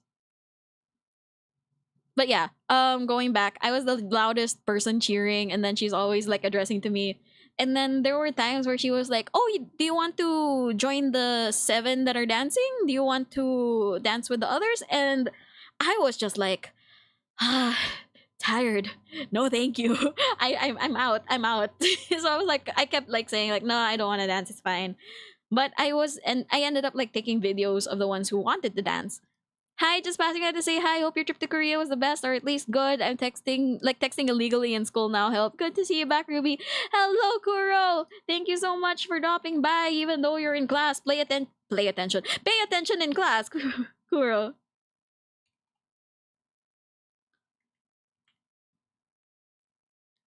I hope I can dance too. Honestly, if you join this class, like it will help. That really is like very much beginner class. It was very fun. And here I'm gonna show you guys like the part where I videoed like some people in class. Anyways, those are cute emotes, Penyu. Those are cute. Okay, going back. Here's a video that I took of the class, and the coach was just like, she paid attention to me in this one because I was the only person at the mirror recording everybody. Like everyone else just put their phones up on the mirror and just prop them up to video of themselves solo. But I wanted to like support everybody. I wanted to take a video of the entire class, especially with my friend over here, my new friend that's Swiss from Switzerland. So I wanted to take a video of everybody here. So here's how the dance went. Here's how the choreo is supposed to look like.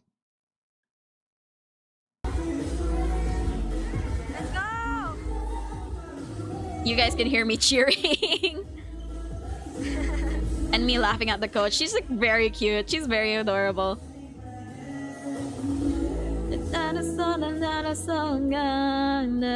Let's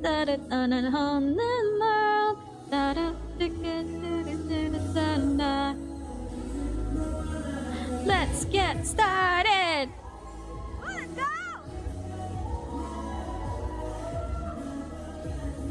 The coach made a mistake. She noticed it. So she's like, peace lang.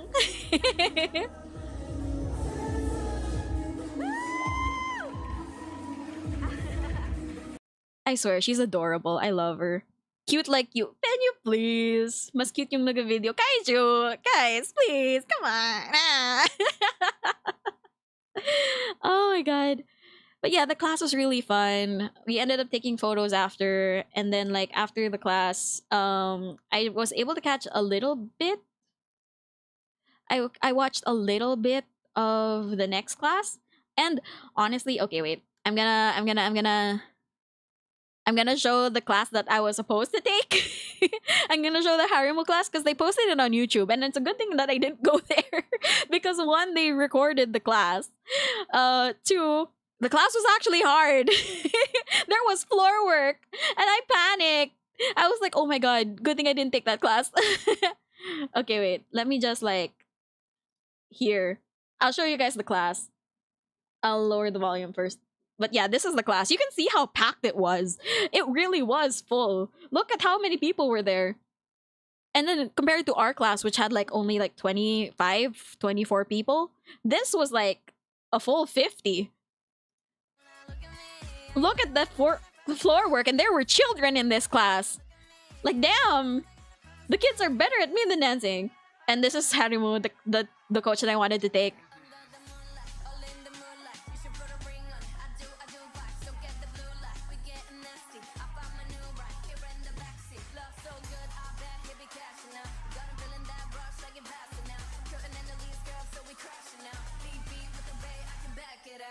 Bam, bam, ba-da-da, bam, ba-da-da. Woo! So yeah, imagine if I took that class and I danced like that with booty shaking and floor work. Like, I don't think I would have survived. I don't think I would have survived, man. Like, damn, that was hard. I still say the girl on the left side very talented, right? She's so good. She was so good. Like, damn, ma'am, teach me your skills. So yeah, after that class, my family ended up like after Gangnam, they went to Han River, and my aunt really wanted to go to the Starbucks near Han River. Me, I just wanted to see the waterworks at this bridge that was on Han River. I just wanted to see that. But it's a good thing it's a 9-minute walk away from the Starbucks, the only Starbucks that's at Han River. So I was like, okay, from the dance studio, I will commute going to Han River. How long does it take to go to Han River? It said it would take an hour, which I didn't mind if it was all bus stops. But the map suddenly said, oh, you're going to take a 24-minute walk. Going to Han River from the last train station. I was like, what the fuck? Ruby, do you have Twitter? Yes, I have Twitter. My Twitter is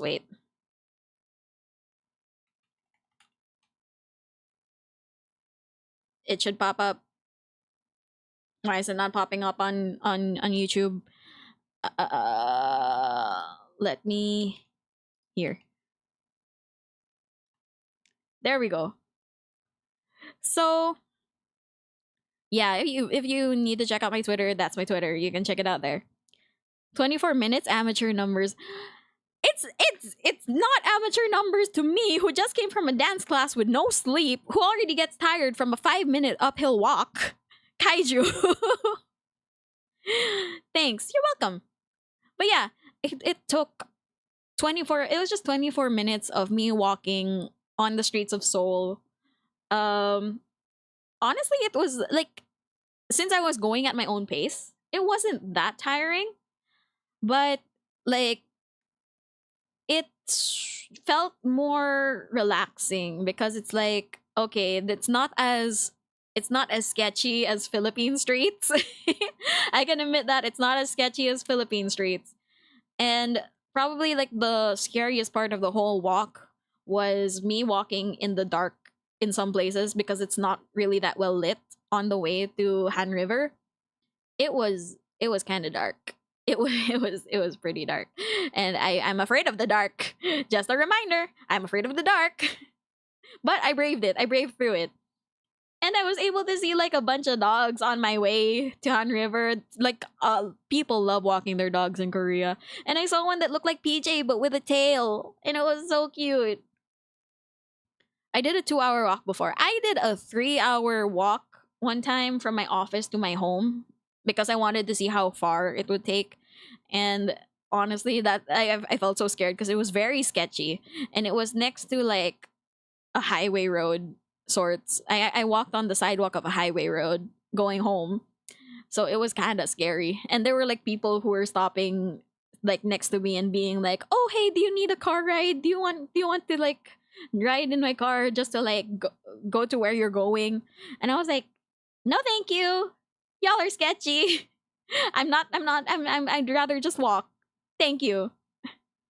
But yeah, it felt really safe to walk along the streets of Seoul compared to the Philippines. And then there, I went to the Seoul Wave Art Center because that's where the Starbucks where my tita wanted to go to. That's where it was. Yeah, so once I got there, I sat down, but then my family was immediately like, "Okay, let's go leave to eat a proper dinner at home at the hostel." So I was like, "Wait." I walked 24 minutes straight. Oh my god. And then where's my notes?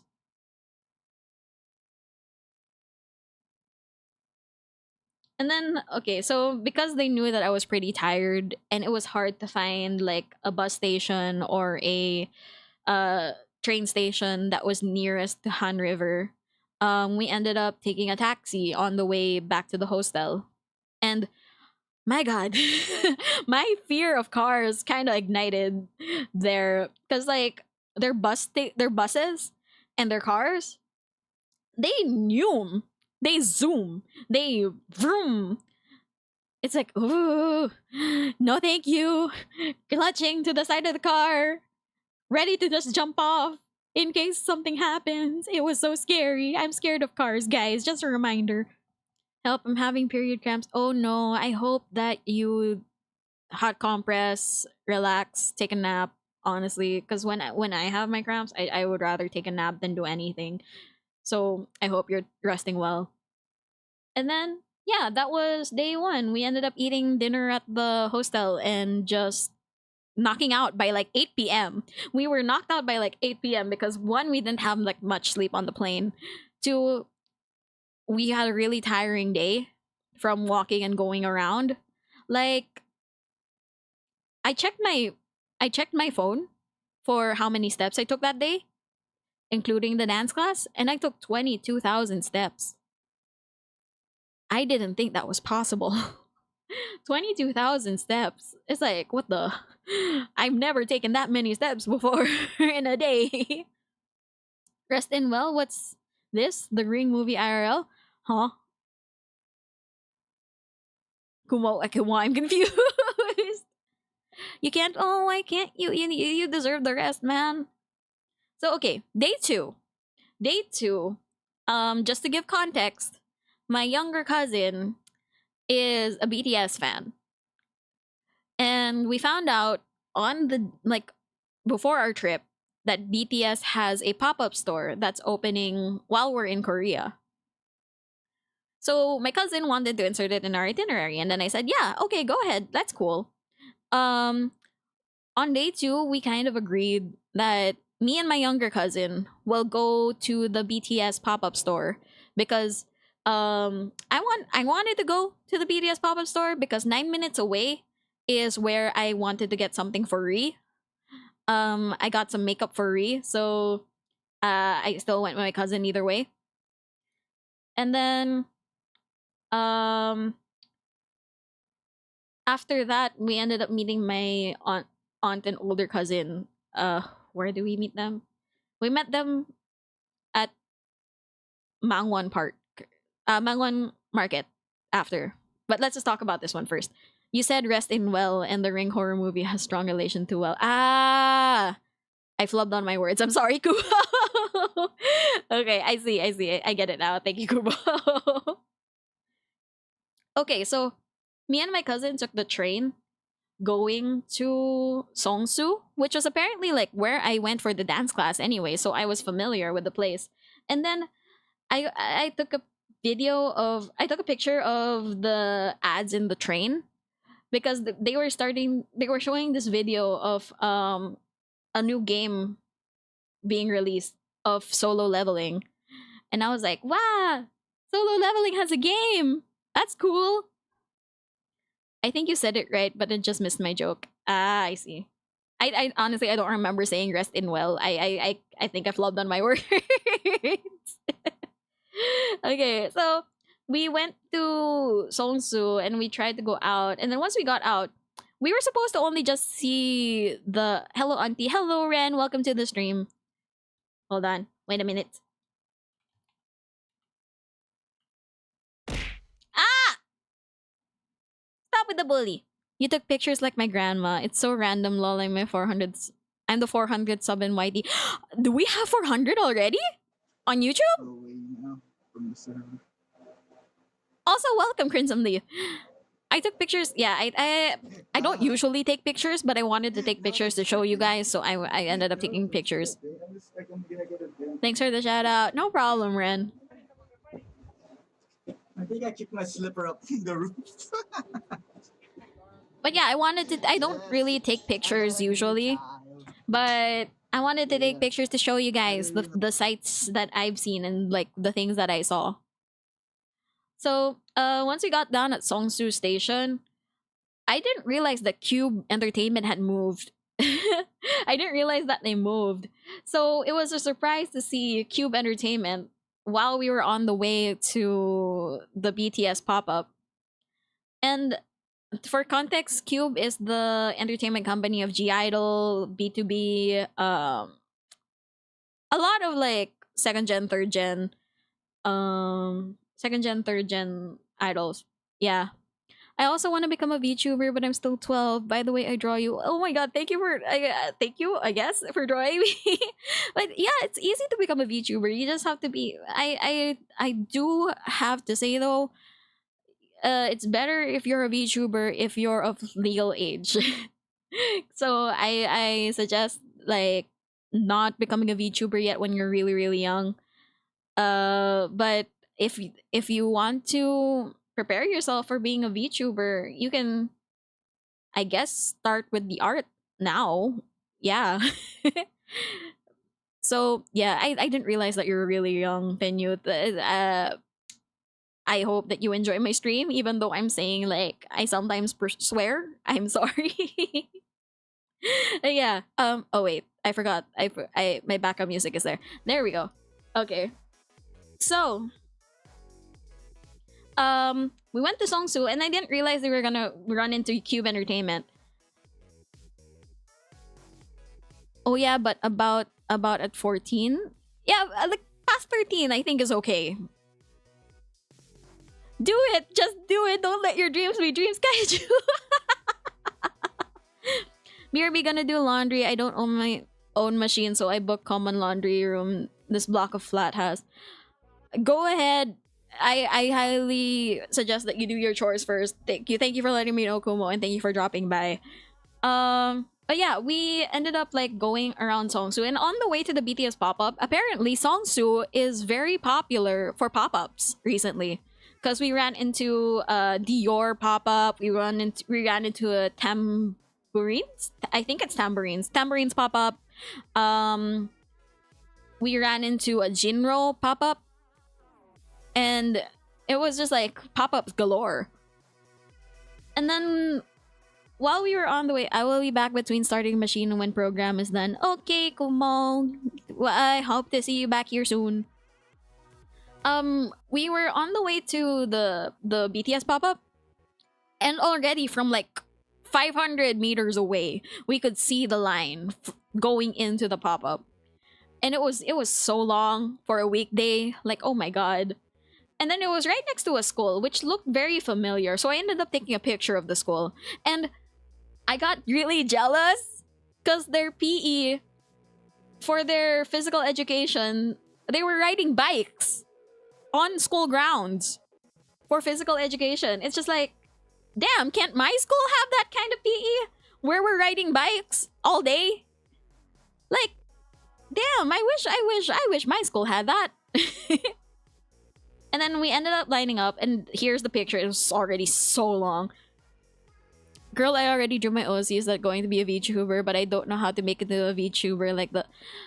Like, I guess what you can do is find someone who can split your art up and rig it. Because honestly, I rig, but I don't know how to split up art. Because I am a music person. I'm the audio engineer VTuber for a reason.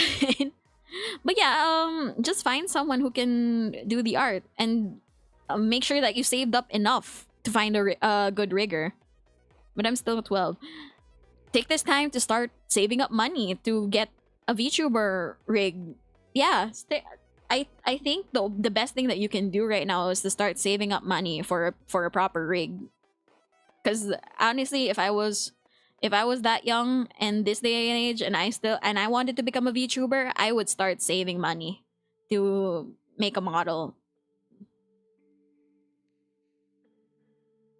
Question mark? Why is your face question marking like that? I mean, it takes a long what? Ruby said the Y word. What did I say? What Y word did I say? I'm scared now. What did I say? Did I say young? Is that what you mean, Ren? New streamers can easily start with PNG avatar. Yes, actually. So you can start with a PNG, but if you want to be like a full-on live 2D VTuber, I suggest like saving up for a live 2D model. But you can start with a PNG, like what Kumo said. Thank you for reminding me that PNG tubers exist. Kumo, I forgot for a second. I forgot that I was a PNG tuber. But yeah. Yes, young. Yeah, I know. I know that there are youngins out there, okay? Damn, I don't exist. I'm sorry. I forgot that the PNG tubers exist. I forgot. I'm sorry. I'm sorry. But yeah, going back in my days, I used to be a PNG. Yeah. Yeah, okay. Throw out the old jokes. Come on. I'm ready for them. Come on. Throw out the old jokes. You're gonna get cancelled. What do you mean? I just said that I'm old and there are youngins. That's it. And I forgot for a second that there are PNG tubers. I'm older than you. Yeah, Kumo, I think you're older than me. So, okay, thank you, Ruby. Yeah, just like start where you want to start, but start when you're like over 13. Because I don't think Twitch allows under 13, right? I think they don't allow anyone under 13. So yeah, start when you're 13. But yeah, as you can see, BTS line was like very long. And we were so confused with what to do because some people just lined up for the sake of lining up. And then suddenly people were like bringing out their phones and waiting. And I was like, why are they bringing out their phones? Happy birthday, Ren, please. They were bringing out their phones and stuff. And then, sorry, my nose is itchy. They brought out their phones. And once we were near the entrance where I took this picture of the BTS sign, we asked a staff. There was only one staff who understood English, and there were a lot of foreigners in line, so they were helping all the foreigners. Back in my days, I used to be a cockroach. Huh? What do you mean? You're not a cockroach. You're more than a cockroach. It's okay, you're more than a cockroach. What's this? We went up to the staff who knew how to speak English and was helping out the foreigners. And then she was like, oh, did you register? And I was like, register? What do you mean? We lined up in line. Because people said to line up in the line. We used to be tadpoles. And now we're full-on frogs, Kaiju. Now we're full-on frogs. So yeah, the BTS line, I asked the staff and they were like, "Oh, did you register online?" And we were like, "What registration? What do you mean?" They're like, "Oh no. If you didn't register yet, the queuing line is already up to the thousands. So I don't think you'll be able to make it inside." And we were like, "What do you mean? The pop-up just opened 15 minutes ago. What do you mean there's already 1,000 people inside? Like, there are already 1,000 people in line." And then she moved on to these other two girls who were speaking French. There's a lot of French people in Korea, actually. She didn't get it. That's good. What do you mean? Was I supposed to get something, Kaiju? What? Huh? But yeah, there were these French girls who already registered and they were already in the 800s, and the same girl told them, "Oh, if you're in the 800s, I don't think you'll be able to make it inside today. You're gonna have to go in to another day." Now BRB, "Okay, Kumo, don't worry about it." Kaiju! Ah! Fine, Kaiju, fine. But yeah, we ended up giving up on the line because there were already 1,000 people on the line, even though it's the first 15 minutes of the day. And we ended up going to the makeup place that I wanted to go to get Ree's stuff, which is the Fui Ajit, the Fui store. Literally, it's spelled FWEE. And I ended up getting this lip and blush thing that Ree wanted to get, and I got myself one. And we ended up getting keychains for the both of us. Yeah, it was really cool to be there. And then here's the Jinro pop-up. The thing is, Jinro is the brand that sells soju. So there's alcohol in the thing. And I was with my younger cousin who isn't 21 yet. Of course it's Ree. Yes, of course it's Ree. I was with my younger cousin who isn't 21 yet. And 21 is the legal age in Korea to drink.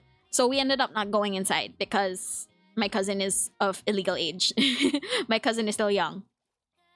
So we ended up like taking the train to Mangwon Market in Hongdae because we wanted to try like the marketplace. And on the way there, I saw they have these electric billboards in the train stations, and there was one that showed off Plav, like a member of Plav, like for his birthday, and I got excited because of that. There was another one that had a Hollow Stars member for their birthday. But the thing is, it went by so fast, I couldn't take a picture of it before it transitioned to the next ad. So there, it was cool to see Noah of Plav there. And then we ended up going to Mangwon Market, it's very much like there were food stalls, there were places, it's kind of like a palengke, but it didn't smell like a palengke, thankfully. We ended up just seeing like a lot of food stalls. We ended up trying some chicken. We ended up eating some kimbap as well. And then me and my family got like really tuwa.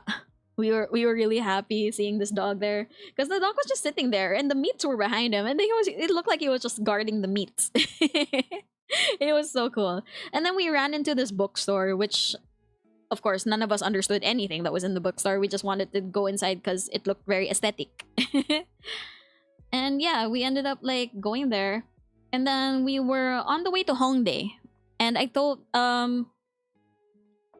it was one of the things in my itinerary because I knew that there were very much it's like a university area from what I know. So there would be like cheaper places, there are buskers playing music and stuff like that. So I wanted to go there just to go to see the stalls and everything. But my cousins got sidetracked because they found a shoe store. And my cousins are very much into like shoes and sneakers and stuff like that. And right next to the shoe store was an anime store. And I was like, yay, anime store! I get to see all the anime shit. Yeah, I ended up seeing some Vocaloid merch. I ended up seeing Haikyuu merch, Bungo Stray Dogs merch, Paradox Live merch. There was also Oshinoko merch, and then I ended up buying some Oshinoko and Paradox Live merch. And then on the way out, going to another shoe store that my cousin saw, there was a billboard. There was a billboard of a BL that I don't know what the BL is, but it looks nice. Like based on this, it looked really nice. So I ended up wanting to go in there. And then we ended up resting in a cafe that's next to a cinema. So I took pictures of the cinema promotions, which is like Inside Out and then the Haikyuu movie.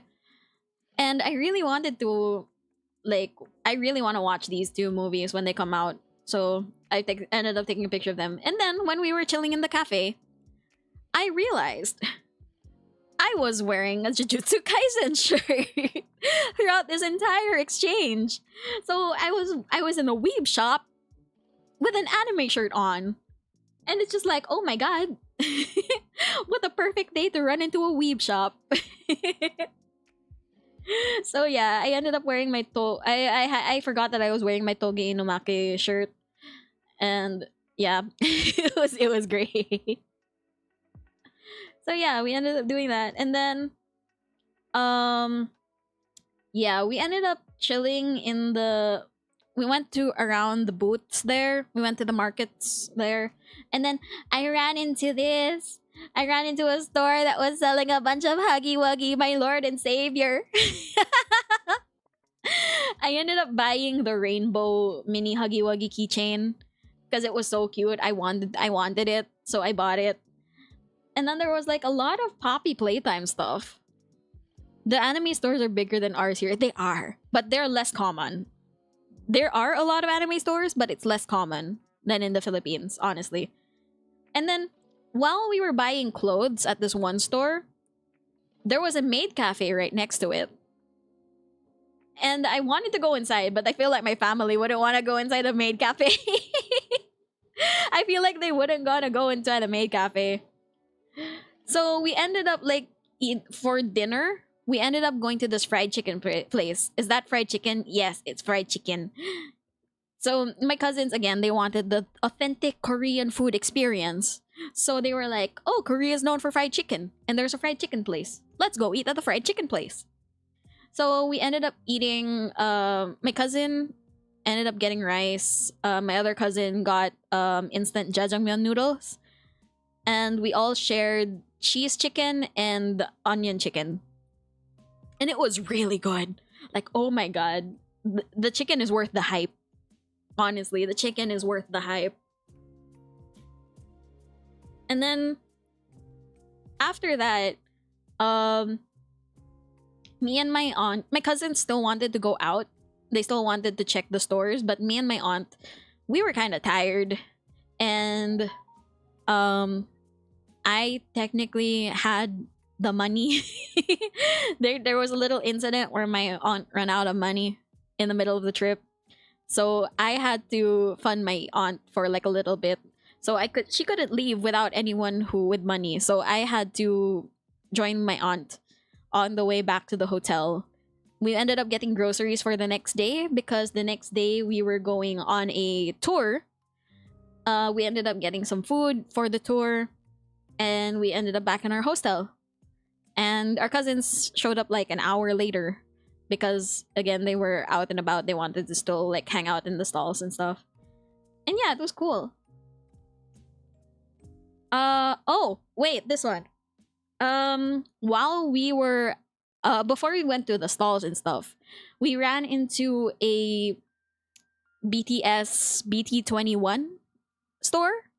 And of course, my younger cousin, being into BTS, she wanted to go in. And luckily, there was a cafe below it. So me and my aunt and my older cousin went to the cafe while my younger cousin went around and started shopping for souvenirs. And I got this mochi injolmi. Mochi injolmi is how to explain Injolmi? All I know is Injolmi is like really good. I really wanted Injolmi in my trip to Korea. So Injolmi is like this powdered roasted beans. I think that's what it is. I just know it's bean based, and it's a powder, and it's really good. So yeah, I ended up getting an Injolmi mochi, and then at the same place we saw the jiggly cats, the one that's all over TikTok. Like, look at it.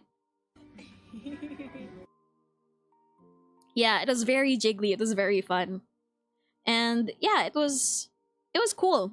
It was we ended up like just chilling there and eating for a bit before the chicken place, and it was nice. The chocolate cat was very good. It was great. It was nice. And then here's more of the chicken, because the chicken is nice. The chicken was really good. This is like cheese chicken, and this is onion chicken. It was so good, like so good.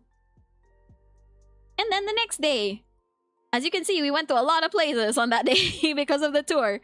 So, we went to Alpaca World, we took the rail bike, and we went to Nami Island, and then after we chilled in Myeongdong. That's the summary of day 3. Anything spicy there? Actually, a lot of things were spicy there. Like, I wanted to eat tteokbokki, but the thing is, the tteokbokki, wherever we went, when there's a stall that has tteokbokki, the tteokbokki looks so red. Like deep crimson red. It was, we were like, oh, that's probably spicy. Let's just not. Let's not. And then like, yeah, we opted for the chicken options that were not spicy because we didn't want to overwhelm ourselves with the spice. So yeah, day 3. We went to Alpaca World. Alpaca World is basically like Manila Zoo, except with a better environment. And it's up a hill. It's a hike. And here's where ACR story is, like ACR's favorite story is coming. I'm gonna talk about it. Contains magma. It looked like it contained magma. It's a rice cake, I think. Yeah, Injolmi is a rice cake with like bean powder of sorts. So yeah, I was able to get Injolmi mochi, and it was so good. So yeah, before the tour, we got up at like 6 a.m. because the tour was gonna leave at 7:30. We got up. I went to a convenience store nearby to get coffee because I don't think I would be sensible enough if I didn't have coffee. So I got coffee at a convenience store near our stay, and then we went downhill again to the station because the bus is gonna pick us up somewhere near there. And yeah, I took a picture, and I kept taking pictures of like my photo card here. Because I wanted to take pictures I wanted like a reason to take pictures because I'm not usually a picture person. So I was surprised that I was able to make like a 40 slide Canva because I took so many pictures. I don't really take pictures a lot. So yeah, here's where we waited for the tour bus, and then we went to Alpaca World. Alpaca World was like 2 hours away from where we stayed, and it was fun. It was cool. Like we got to see alpacas, definitely. And then there were bunnies. There are coatis, which are apparently like meerkats. We found out on the trip. And then, okay, you guys can see the map here, right? You guys can see the map on the screen. We started off here, and then the map was saying to go upwards, uphill, and then go downwards on the other side. And we didn't know that it was going uphill once we got there. We were just like, me and my cousin, in the tour, they gave everyone this map. And in the map, there's what's this? There's a page where you have to put stamps from each world, quote unquote, from each world in Alpaca World. And if you complete all 10 stamps, you'll be able to get a free sticker. And me and my older cousin, we wanted the challenge. We were like, oh my god, we're gonna complete 10 stamps. Let's go complete 10 stamps. My aunt and my younger cousin, on the other hand, they were in it for the vibes. They were just very chill. They wanted to like take it leisurely. So we ended up splitting up. And me and my older cousin, we went to a lot of the places, but then we didn't know that it was gonna go uphill halfway, all the way to Deer World, and then go downhill. So we were so tired. The sun was beating down. Like, the sun is as hot as in the Philippines. Honestly, it was very hot. The sun was very hot, but the winds felt like it was aircon everywhere. It felt like there was air conditioning everywhere. So we were like, okay, thank God the winds are so cold. But the sun was beating down on us so bad. It was so hot. I was wearing a sweater vest on this day. I ended up taking off the sweater vest from my shirt because it was that hot. And my cousin also like took off her cardigan because we thought it was going to be a cold day, but the sun was shining so bright. And then so here's the story. Here's the story that ACR likes. So again, I said that it's going uphill all the way to the Deer World and then going downhill. After Deer World, when you go downhill, there's Pony World. And while we were going uphill, my older cousin, who's a year older than me, she was abnormally excited for Pony World. And in the back of my mind, I'm like, there are ponies in the Philippines. Why is she so excited to see ponies? I didn't know she was a horse girl. I feel like she was she didn't give off the vibe that she was a horse girl. So I was like, oh my God, you're very, very excited to go to this place. But outwardly, as we were going downhill from Deer World, I voiced out my thoughts. I said like, oh my God, we're almost near Pony World. Do you really wanted to see ponies that bad? Oh my God. I was trying to be hyped about it. You know what my cousin says in reply? These are her exact words. She said, I'm gonna go close to the camera just to like show you guys. Oh, what is this? Okay, so I'm gonna say directly to the camera. My cousin said, yeah, I'm so excited to see the pony with the one horn.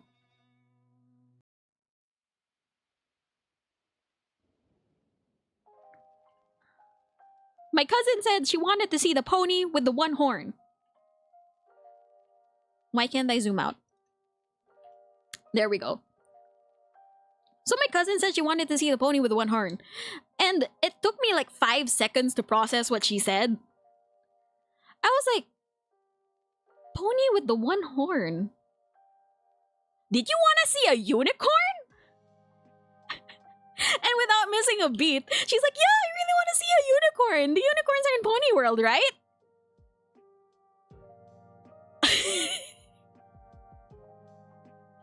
I had to break it to her. I had to say, ate, ponies, unicorns don't exist. Ponies are ponies. You can see them in the Philippines. Unicorns don't exist. And the physical representation of her enthusiasm just slipping away, just depleting from her body. She was like, what do you mean? What do you mean unicorns don't exist? Huh? What do you mean unicorns don't exist? And then, sure enough, once we got to the pony area, there were no ponies with one horn.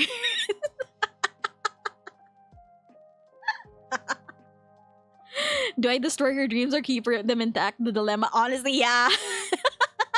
Does she also believe in Santa? Nah, she doesn't believe in Santa, but she believes in unicorn.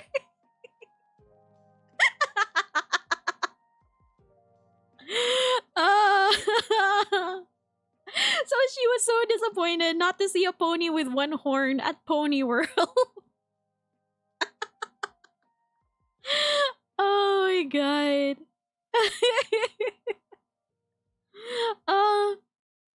And then in the end, we only got like 8 out of 10 stamps because we missed the stamp for the nature walk. And we were both very upset that we missed the stamp for the nature walk. That even though we went to Peacock World, we didn't take the stamps at Peacock World. So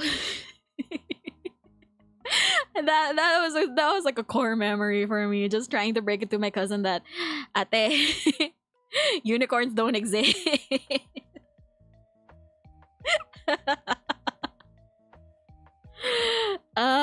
Yeah, that was a genuine experience.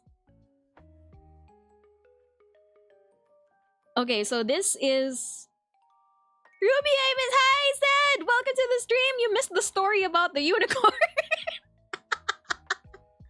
You missed the story about the unicorn. But hello, how are you? I hope you're doing well. You missed the story about my cousin believing in unicorns. That's a weird looking dog. I know, right? Such an abnormally looking dog. But yeah, unicorns exist. So yeah, this is the parking lot area of Alpaca World. Unicorns exist in our hearts, yes. Like, you can see that there are mountains and it's just like so airy, so breezy, but the sun was so fucking hot. And then we were able to buy food for the animals, and the food that they give to us when we buy it, it's good for all animals except the birds. So ended up feeding an alpaca. You can see that I was about to pet the unicorn tuloy. You can see that I was about to pet the alpaca on the head, and that's already a no-no.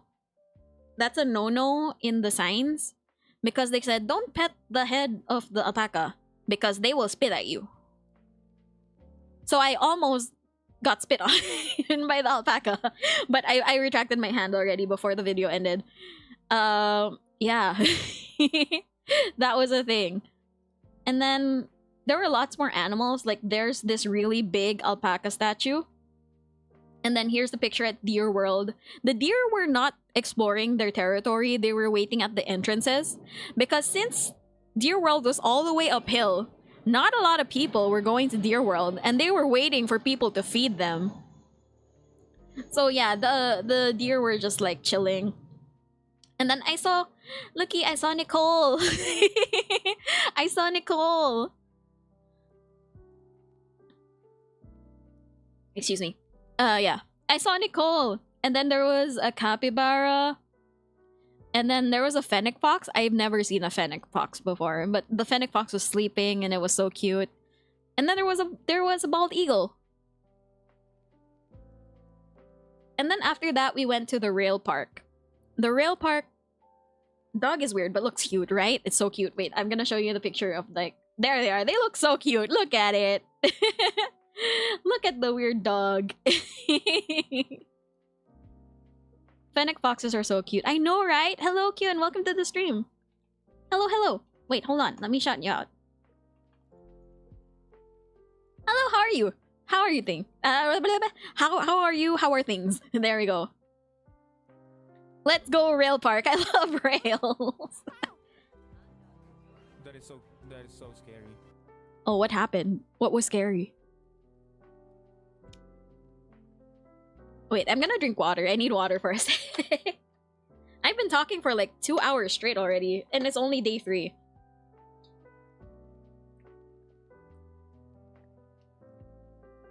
Just finished work, chilling now. Go and relax and chill and decompress from work. I'm happy that you're just finished work. Okay, so we ended up going to Rail Park. And Rail Park is this rail bike thing. Like, it's on an abandoned train track.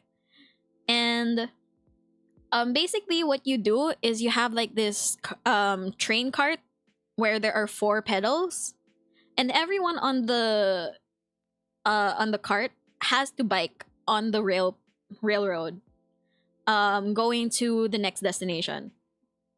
And after that, we ended up riding a train. So on the rail park, on the bike carts, it was really cool. The position though of my seat was in direct sunlight, so I was smoldering in the sun, but the winds were so cold, so it was fine. And we went through like 4 tunnels with that track. And it was so fun. The tunnels were so fun. You'd think they'd just be like chill tunnels in the dark. No, they had themes, guys. The tunnels had themes. So wait, hold on. What were the themes again? I'm looking for it. Where is it? There.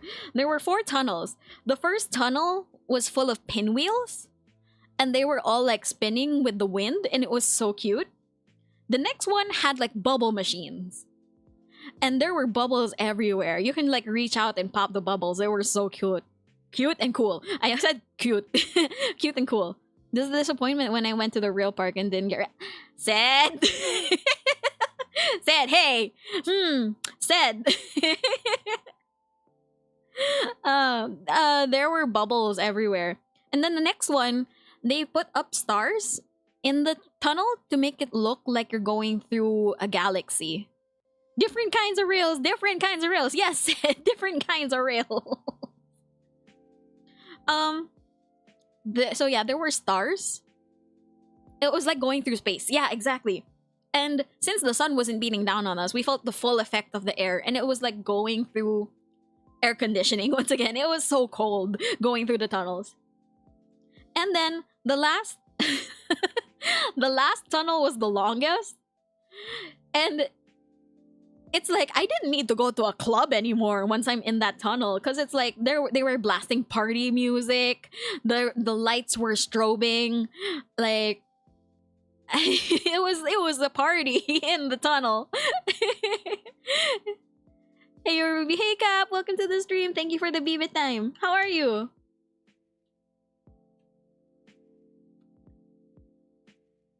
Thank you for the hydrate. I need the hydrate.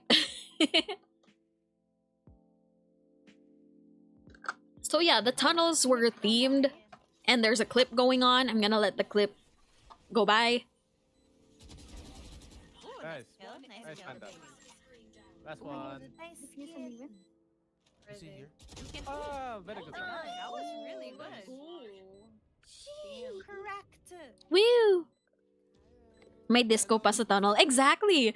It was party inside in the tunnel. It was like dukes. It was so fun. What, the duck? Yes, the duckies. Looking at the duckies. So after that, we got off the bike cart, and then we ended up going on a train. Like everyone went on the train. It was called the romantic train. It was very much like that meme. Like, you guys know that train meme where there's one side that's like very dark, very next to a mountain, and just the person on that side was very sad and whatever. And then there was there's a shiny side, a sunny side where the person looked really happy. It looked like that. It was like that meme specifically. And I remembered it because the Korean next to me was talking about it in Korean. They were like, oh, this is like that meme. And I was like, oh, I'm sorry I'm overhearing your conversation, but it is like that meme. I pass. What do you mean I pass? And then there, we were just like, we took the romantic train. Oh, did you mean pass because I'm a romantic train? Ah, okay, I get it, Kaiju. But yeah, we went on the romantic train, and it was like the views were so nice. Like, it was like this side is a mountain, this is the railway, and then this side was like a river, and it was so pretty. And then it was also the first time that I've seen a dandelion like out in the wild in person. Like, I've only seen dandelion in like pictures.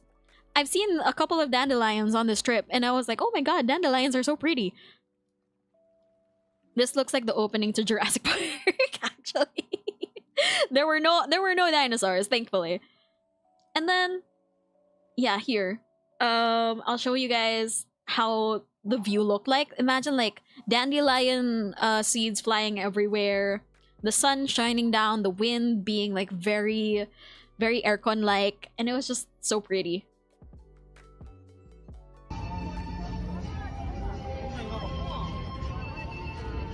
And then they had background music.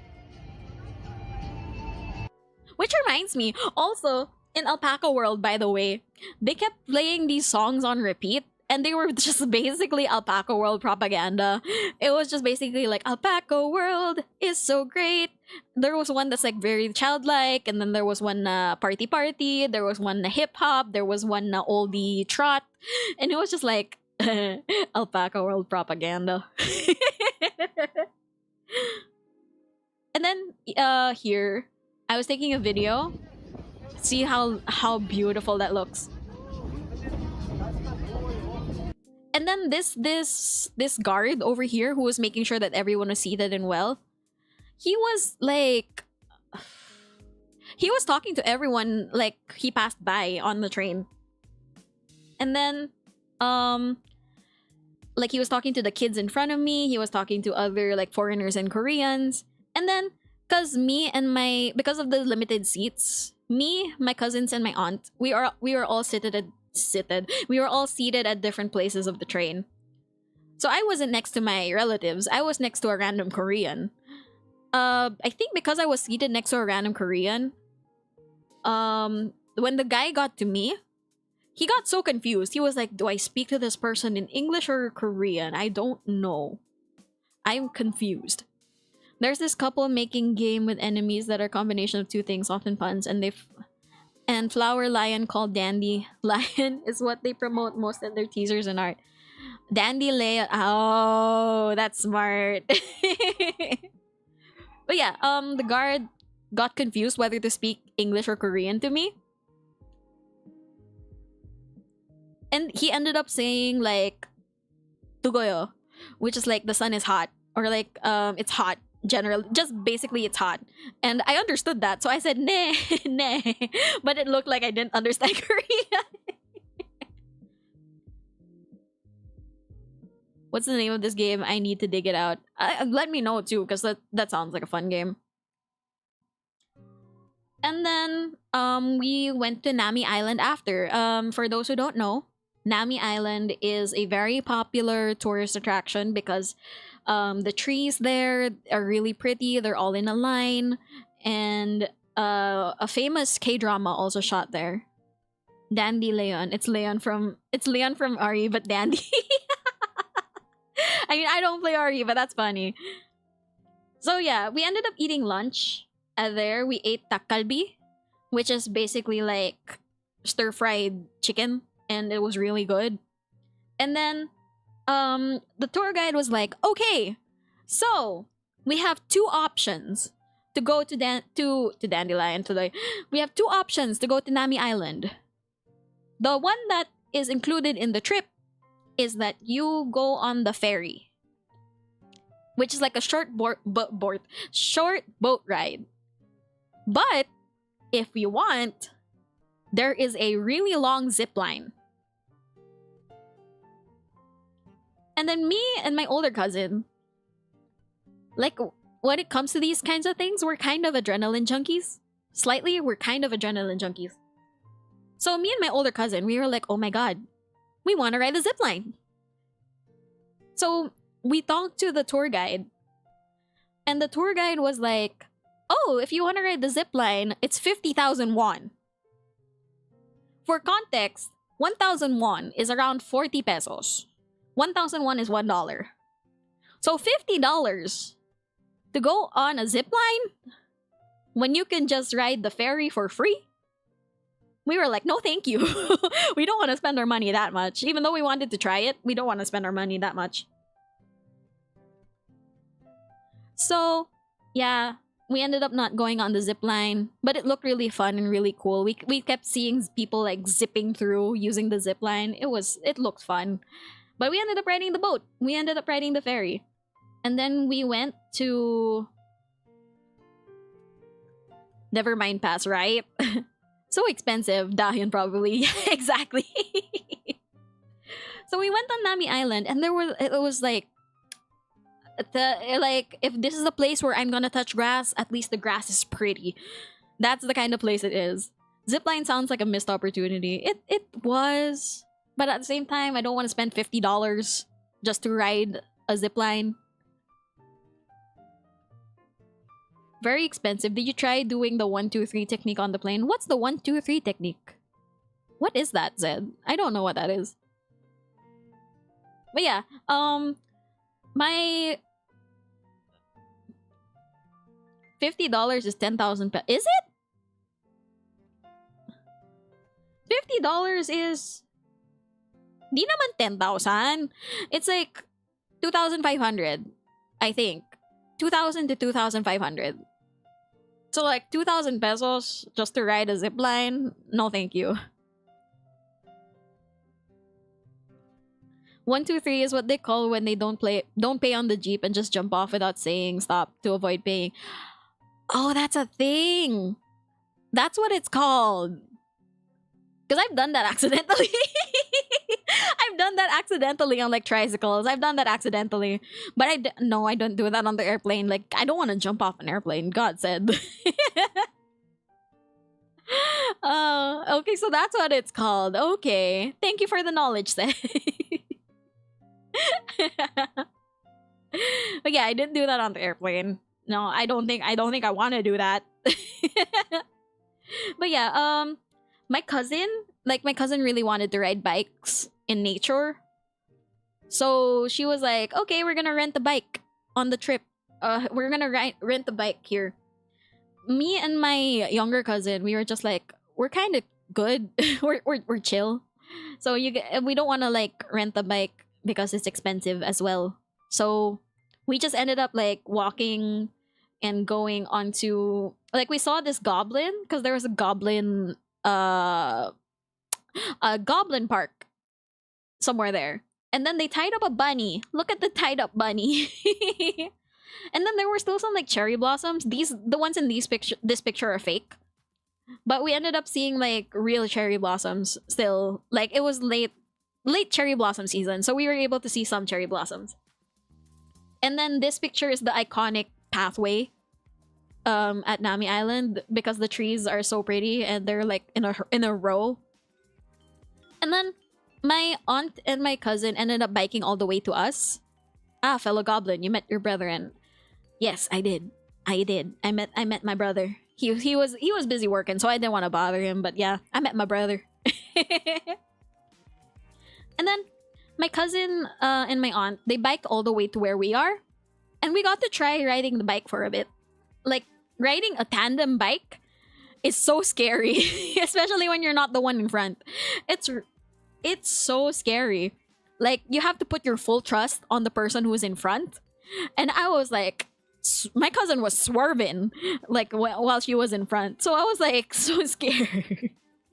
But it was fun. It was fun. Korea sounds so much fun. It was fun. It really was fun. Few hiccups, but it was fun. So yeah, we ended up returning the bike and then we ended up taking the ferry back. Here's a video. Okay, wait. Here's a video of the trees. Me just like walking through the trees. I would do that same just to scare you. Kaiju, please no. Don't. I was already like really scared with my cousin alone. It's just And then this video is the ferry ride on the way back. As you can see, the water is very like calm. But at the same time, on the ferry ride back, my family found out that this is the same pathway of the Sewell ferry incident. It was the same place for the Sewell ferry incident. Imagine falling off the boat. Imagine finding out that the Sewell ferry incident happened on the same boat that you're on. That's what happened to us. So the Sewell ferry incident, I'm gonna let you guys research that on your own discretion. But my aunt and my cousins were so surprised because like the boat ride was so short, and there was land very nearby. So it was hard to imagine that the Sewol ferry incident happened on that same path. So it was scary, but it was just like we were able to go by safely, thankfully. I saw a sad animated short about that incident. Yeah, it's a really sad situation that happened, and honestly, it could have been avoided if the parents and the adults in charge were a bit more urgent with what happened. Otherwise, it would have ended differently. So yeah, that was on the way back. And then we ended up leaving on the bus going back to Seoul for that. Oh wait, so yeah, also nearby there was a bungee jump location. So like we can see people who are jumping off here just to bungee jump near the water. It looks so scary. But again, me and my cousins were slightly adrenaline junkies. So it looked fun. If we had the chance, we would have gotten it. If it wasn't expensive either, we would have gone on the bungee jumping. And then on the way home, there was like this really pretty sunset and the beach on the bus ride home. So I took a picture of that. And then we got back like 8:30. And Myeongdong was still like alive and kicking. So we were like, oh, okay, let's go around Myeongdong. Let's do some like last minute Seoul shopping because Seoul it was our last day also in Seoul. So we ended up walking around. There were lots of people, as you guys can see. Me and my my younger cousin, since we're the K-pop nerds, we went to the K-pop stores. And it was pretty pricey. It was pretty pricey at the K-pop stores. So I ended up just taking pictures of like the carrot bong, which is the carrot light stick. And then I finally got the thing that I wanted to try the most on the trip, which was hotok. Hotok is like this honey pancake thing. And it was really good. I ended up eating it with some lemonade, which is lemon juice and soda. It was so good. It's like it was a purchase that I did not regret. And then there were, when I say that Seoul closes like strictly at 9, they do close strictly at 9 and 10 or 10. Because once it hit 9 o'clock, everything was closing already.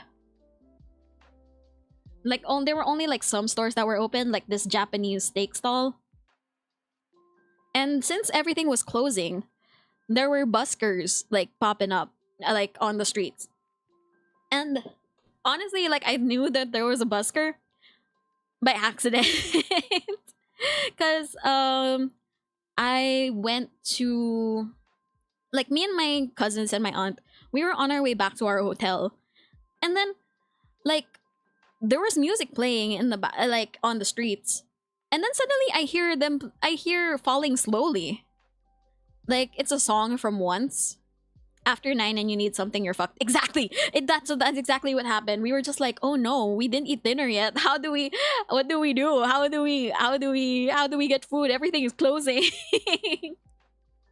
But yeah, there was Falling Slowly playing in the background. And I genuinely, I thought it was music from a store that was playing. I thought it was just like background music from some store nearby. And then when we got closer, we saw that there was someone actually singing live and playing the guitar. Falling Slowly was a song. Yes, it's a song. If you guys look up Falling Slowly from the movie Once, like ONCE. I thought you were falling slowly. No, I wasn't. I mean, his voice was good, but I wasn't falling that hard. He was singing Falling Slowly, and I was like, oh my god, he's playing the song that like let me survive college. And here's like a little bit that I caught.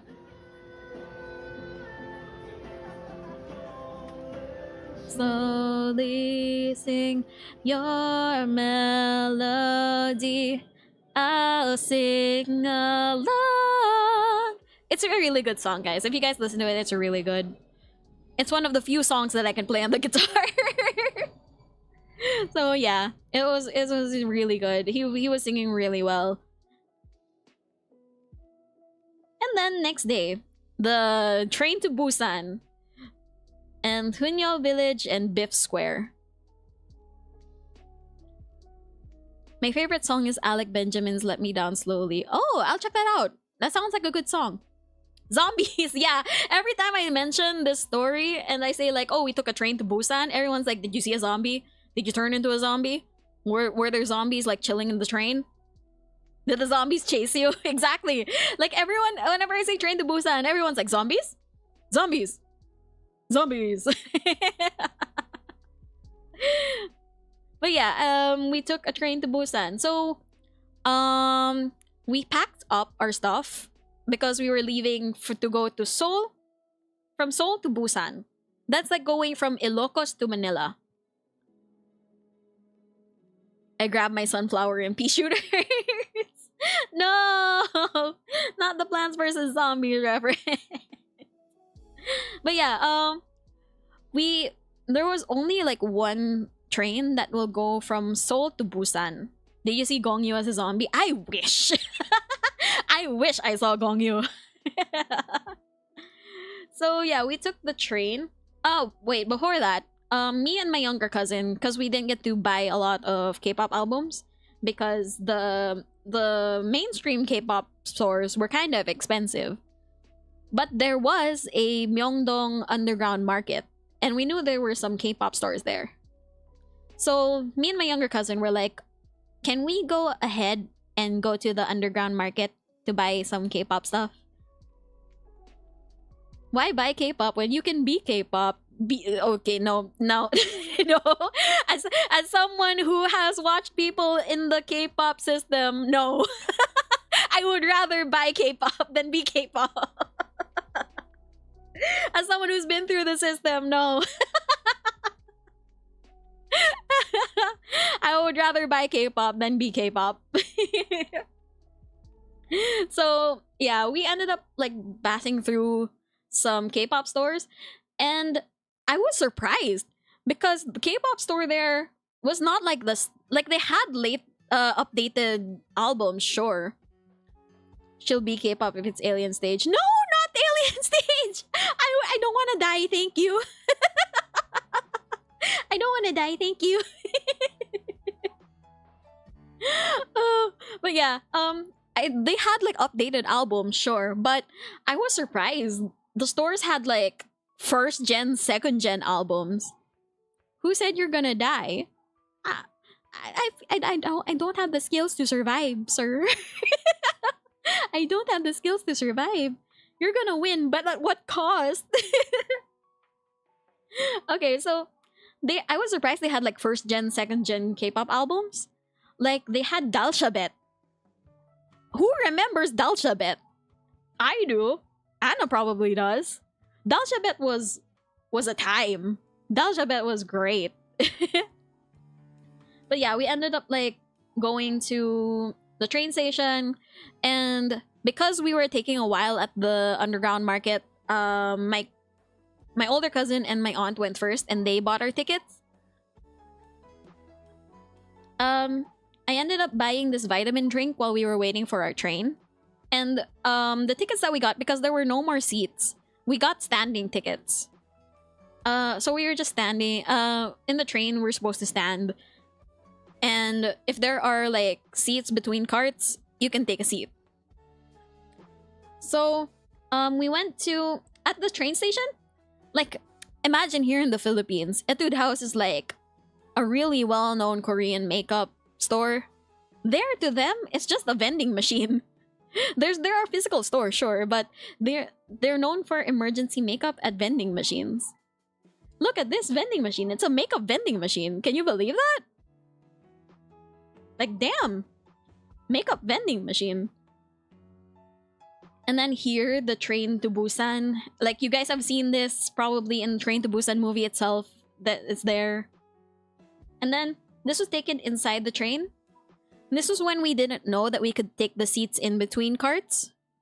So I was sitting on my luggage. That's a lot of zombies. Yeah, that's a lot of zombies. I was sitting on my luggage for like the first few minutes of the train ride. The train ride in total was like 3.5 hours. Hydrate. Thank you, Anna. Hi. Welcome to the stream. I'll drink water then shout you out. Hold on. Hi, Anna.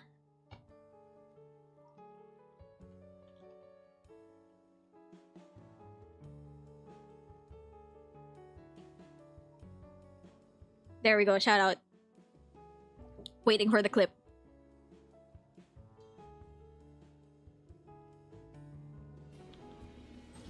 Oh, damn. Ruby asked Anna if they remember the Gen 1 artist. I think they remember the Gen 1 artist. Anna, look, a Dalsha Bet album.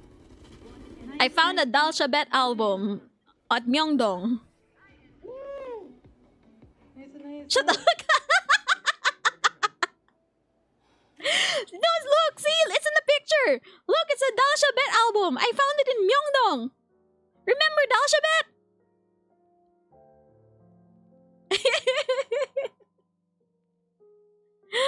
Oh my god. Yeah, Dalsha Bet brings like a lot of throwback. My mother's exactly. Yeah. So, wait, going back. Yes, Dalsha Bet. But yeah, we took the train and then I was sitting on my luggage because I didn't know that we could sit in between carts. After like 2 stops, there was a conductor woman lady walking by and then she was like, "Oh, you can sit down in between carts. There are seats there." So we ended up sitting in between the trains and it was like really chill. And since we were chilling in the first class area, which we didn't know it was first class until we saw that there was free water and food for the first class people, there was also a mini library on the train. So imagine first class gives you free water, freebies, and a mini library. Like, damn. Damn. Like, if we... Library on the train, yes! So, like, if we bought our tickets earlier, we would have gotten first class and we would have, like, appreciated the water and the stuff. So there, we got to Busan Station. OMG Ruby, did you sneak into first class? Yeah, we snuck into first class. That's a scene in the picture down here. We snuck into first class.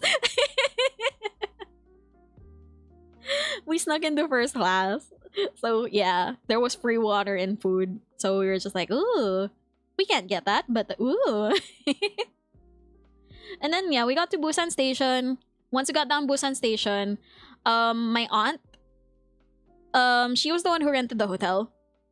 My aunt thought that our hotel was really close because it said, "Oh, 10-minute walk." Not you, Ruby. Shut up, guy. Shush. So my aunt thought, oh, okay, it's probably like really close. Like once we exit the station, we can just walk. No, it was a long 10-minute walk. So we were carrying like 6 luggages on the streets of Busan for 10 minutes. Sleep naked and afraid. What do you mean? What do you mean? So yeah, we were lugging 6 heavy bags. Yes, the 6 heavy bags sounds like a nightmare. If they're on wheels, then it's not much of a nightmare. So yeah, 10 minutes of just lugging luggages going to our hotel. And then once we got to the hotel, our hostel in Seoul didn't have a TV. So we were surprised that our room in Busan had 3 TVs. It had 3 TVs, 2 bathrooms, 2 beds, and a living room area. So we were like, woo, this is fancy compared to Seoul. So I was able to watch a bit of TV from Mnet on one of the TVs before we left.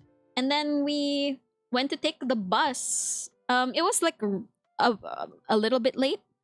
Give me more of that Southern Ruby drawl. Oh, damn. No! Not the Western accent. Wait. No, because like I've been hanging around Zaga, Eriko, and Clara lately. And like every time that they're like really sabaw, they just speak in a Southern accent. And I was like, guys, stop with the Southern accent, please. But now I'm getting affected by it. No!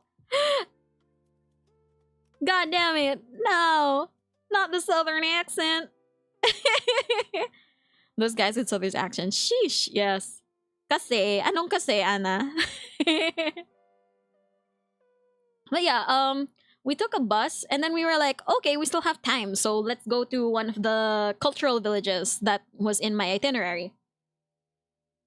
So we took the bus and we went to Huinyol. I think it's called Huinyol. We went to Huinyol Cultural Village. The thing is, we didn't know that if in Seoul they close by 9, in Busan they close by 6. Like 6 p.m. We got to Huinyol Village 6:30.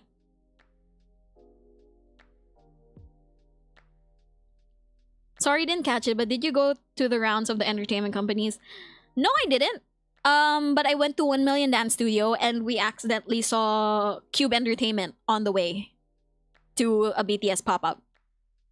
So yeah, we accidentally saw the Cube Entertainment on the way to a BTS pop-up. So yeah, in Busan they closed by 6. So once we got there, technically you can still go on the Huinyol Village path. It's open 24 hours. But we were hoping to go to a cafe and have dinner. But everything was closed. So we ended up just walking on like a really dark path. And here's the view from the village. It's like, it's really pretty. But we didn't have any food. We couldn't find any food. Everything was closed. So my cousin, being a little bit smart, she ended up like Googling restaurants near me. And we ended up accidentally going to one of our stations, one of our itinerary places, which is the Busan International Film Festival Square, or BIF Square. And then there was a place where you can eat yangnyeom samgyup. So yangnyeom samgyup is different from your Korean barbecue. Here you get samgyeopsal, but you mix it in with kimchi, with like whatever recipe they have. Here they had like kimchi and chilies. So you mix it in, and then you eat the meat, you eat the sam, you eat the wraps and stuff. And then once you have like a bit of kimchi left and a bit of meat left, then you can order rice, bokumbap. And you can order it with whatever they have in store. So we were able to eat this. And we were able to eat bokumbap with cheese and a fried egg, and it was so good. Like that meal, that was the first time my cousins went, okay, this meal is not mid. This is actually above mid. Just to give context, my cousins, like, even though one of them is older than me and one of them is younger than me, they're both really Gen Z. So they were saying like, okay, this meal is the first meal that we had that's not mid. So they really liked this meal, and honestly, it was really good. It got to the point where my younger cousin was trying to scrape as much cheese as possible from the bokumbap. It was so good, I swear. And then we went home after that. We went home, we refreshed ourselves. And then the next day, we were like, okay, let's go a bit earlier to the next destination because they close really early here in Busan. So the next one is that we went to Gamcheon Village. At Gamcheon Village, so we had like early breakfast because the hotel had breakfast from like 6 to 9:30. So we had breakfast and it was really good. But by the time my cousins and my aunt were done getting ready for the day, me kasi I prepare everything at night. So probably like 10-15 minutes I'm done. My cousins and my aunt on the other hand, they're morning people. So it took them like 3-4 hours to get ready. So after breakfast, we were able to get ready by lunch. We were able to get ready by lunch, and then while I was waiting for them, I ended up buying coffee from the convenience store next door, And it was raining on that day. So it was really cold. Everything was like pouring rain. So it was very refreshing to find hot coffee at the convenience store.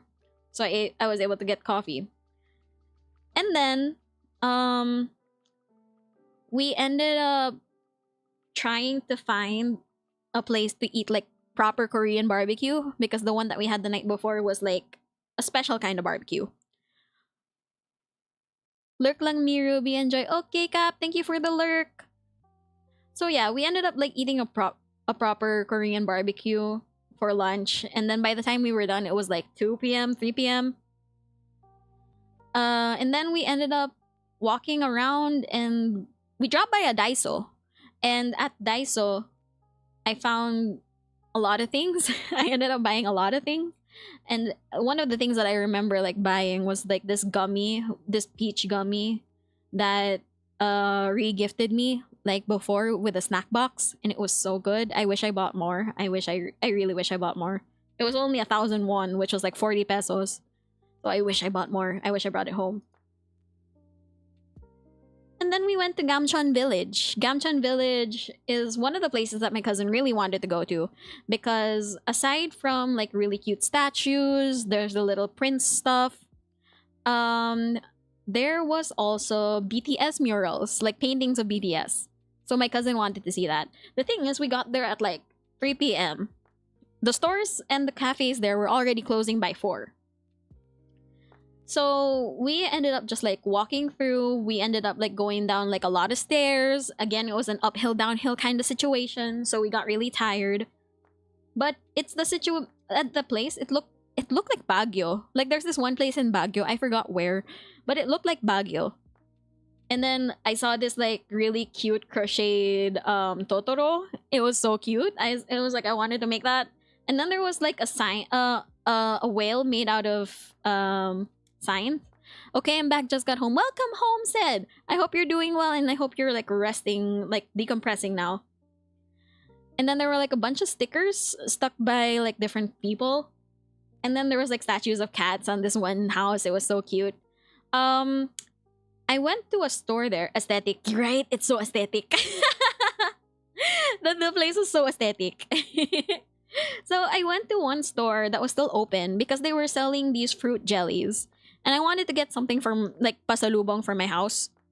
So I ended up buying some jellies. And the people in Busan are so nice. They're so nice compared to the people in Seoul. In Seoul, like if I tried to ask them if they can speak English, medyo tinatarayan ako. Here in Busan, they were like really nice. When I bought the jellies, I was about to go and leave with my jellies. Hello, Kuro. Thank you for the hydrate. Wait, let me shout you out. Hi! Welcome to the stream. How are you? I hope you're really good. Oh my god, wait, I shouted you twice. They got scared at the end. They got real scared. Let me just hydrate while the clips are playing. They were sweating already. They were sweating. They were like, bro. Not gonna lie, I kinda did okay there until the bench happened. Oh my god. Bro. Sarap ng tawa na yun, ah. My game crashed. Nangka. Oh no. Okay, guys. Thank you, everyone. Restart. Yeah. This is the sign. Hydrate well. Thank you. Wait, will another clip show up? There we go. I will bite your door frame. Oh, it's Sage. Doesn't really make sense, but. Are you a chair? I just noticed. Are you a chair? Oh my god, love it. How dare you assume that I hate you? Oh my god, you're a chair. That's great. But yeah, hi, I hope you're doing really well, and I hope that you enjoy listening to me talk about my Korea trip. I was gonna ask you, how's your Korea trip? Here, it was tiring, but it was fun, and I have like lots of experiences that happened. So yes, I keep seeing it in your TL, so I was wondering. It was fun. It was really fun. There was lots of things that happened, like my cousin believing in unicorns, me finding out about the Sewol Ferry incident, me almost ziplining to an island. There's a lot of stories. I also saw you doing a session in 1 million. Yeah, I talked about my 1 million dance studio experience. So yeah, that happened earlier in the video though, so I'm sorry I can't like go back into my PowerPoint. But it was fun. The 1 million dance studio experience was fun, especially for someone who was like fresh off a flight, very tired. Yeah. The key point here, it's a South Korea trip. Yes, said it's a South Korea trip. Okay, so yeah, going back. Oh man, you saying the dance classes were not with the Supreme Leader Kim. Huh? No. I Kim Jong-un like makes people into like a living Wii Sports audience. I don't think I want to join that dance class. Yeah, going back. I bought jellies. I remember when Red Velvet performed in North Korea. Yeah, they did.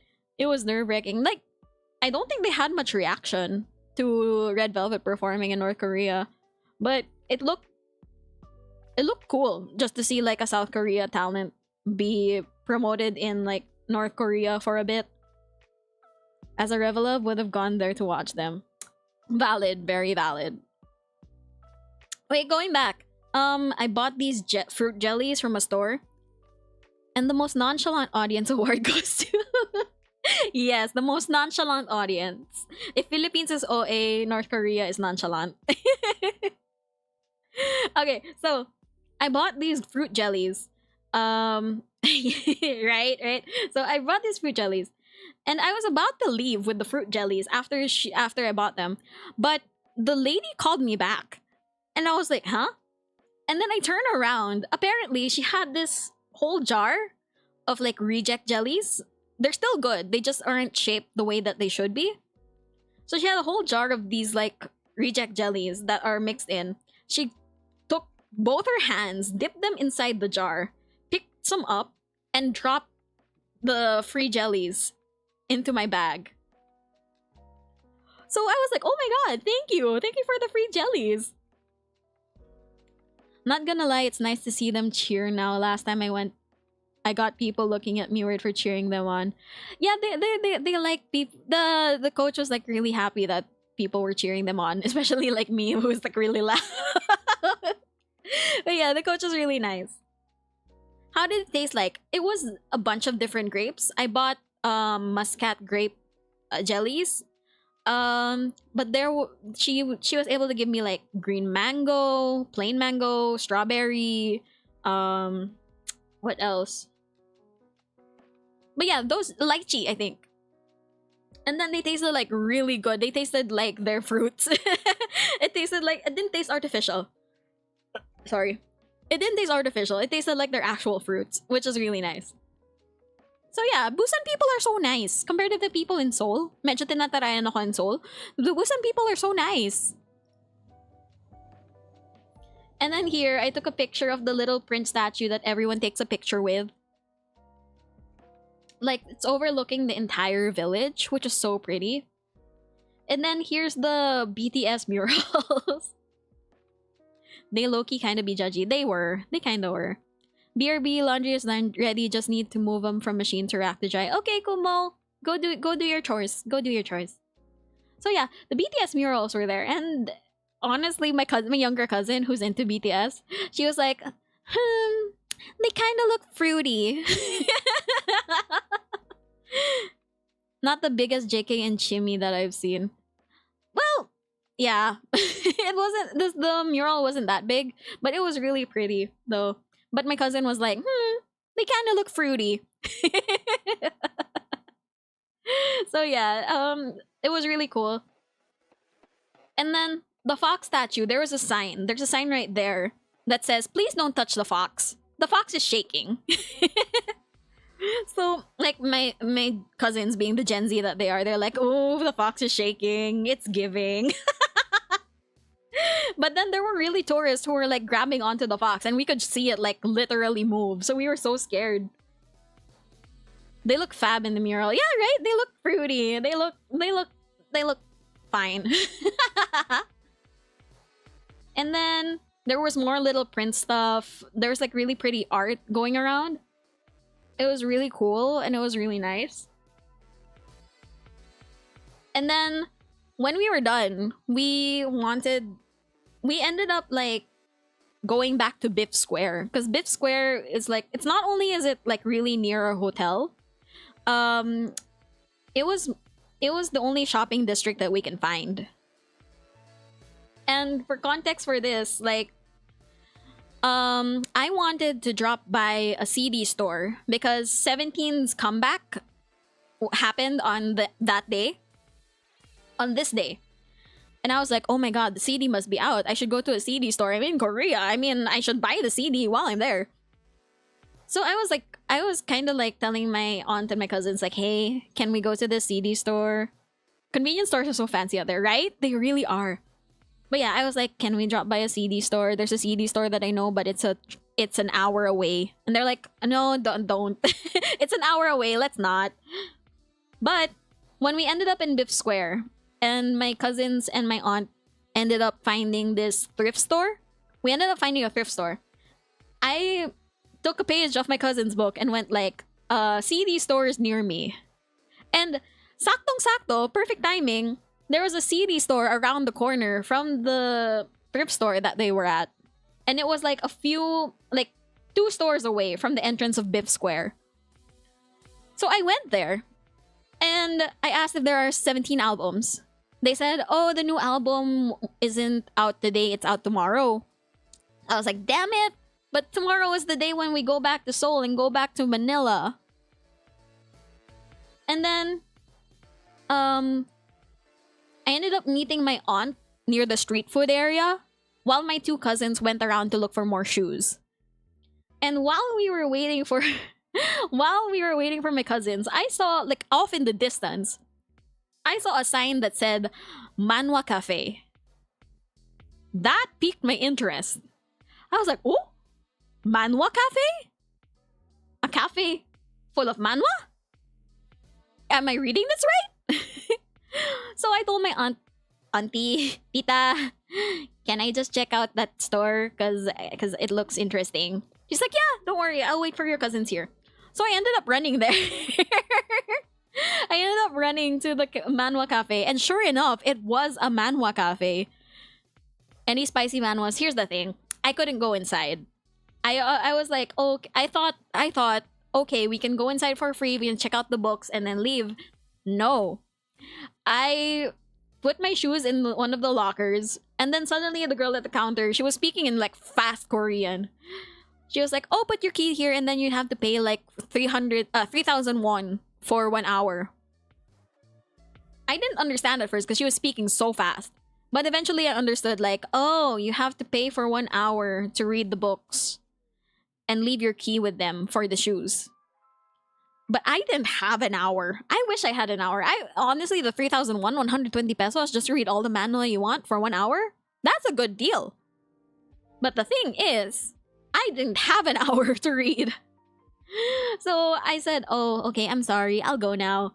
But I ended up like taking pictures of the entrance, like just to see, like, okay, look at how many books there were. Look at that. It's just like, there would have, I'm sure there are spicy manhwa in there. I'm sure there are spicy manhwa in there. I'm sure there are BL manhwa in there. I'm sure there's like solo leveling and other regression manhwa there. I just didn't have the time. So I went out.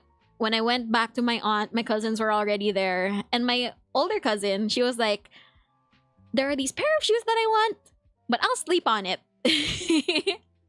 So we went to a convenience store nearby. And then I saw that there were these juice packets with really cute characters on them. So I took a picture of it because like the characters were so cute. Like I can imagine them being VTubers. That's how cute they were. So yeah, I took a picture of it and it was really cool. And then we found almonds with dilis in the at the convenience store, so I ended up taking a picture of that too. Almonds and dilis. I'm pretty sure that tasted good, but we didn't buy it. So we chilled in the convenience store for a bit. And then my cousin, my cousin who couldn't stop thinking about the shoes she wanted to buy, she's like, okay, if we have time tomorrow, before we go to the train back to Seoul, let's stop by Biff Square. You buy your album, I'll buy my shoes. Okay? And I was like, she really wants the shoes, but okay, sure. So yeah, we ended up on that agreement. And then when we went home, I started watching Mnet again on TV. And I noticed that their TV had a sign language interpreter on the TV. And I was like, oh, that's really inclusive. And then I thought back, like, Korea is actually like really disabled friendly. Like that the more I thought about it, like they have ramps in their commute area, in the trains, there's a spot for people who are in wheelchairs. There are seats reserved for like pregnant women and seats reserved for injured and old people. And they have sign language on their TV. So I was like, damn, Korea is actually like really disabled inclusive.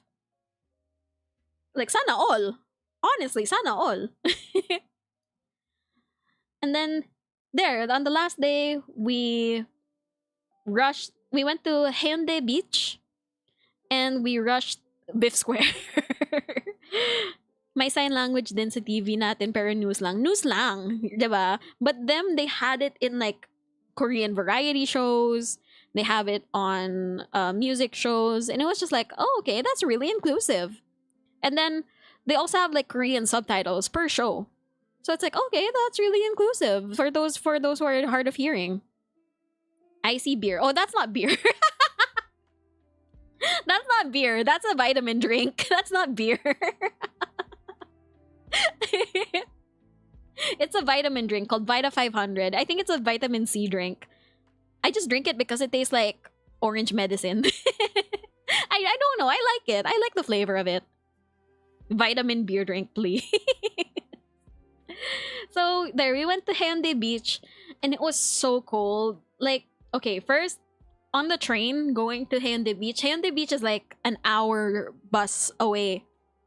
So we went on the bus and then we noticed a sign that looked very aggressive. This is the sign. It said, "Shh, puta kamnida." And then I told my cousin, like the general meaning of it, which is like, oh, please be quiet. But she was like, okay, it looks really aggressive. I don't think it's just please be quiet. So she took a picture of it and she translated it through Google Translations. And the translation of this, it like directly is shh, please. It's shh, please. My cutie, hi Ozzy, welcome to the stream. I'm not your cute, am I a cutie? Hello. Welcome to the stream. I missed you. I missed you too. I missed everybody. How are you? I hope you're doing well.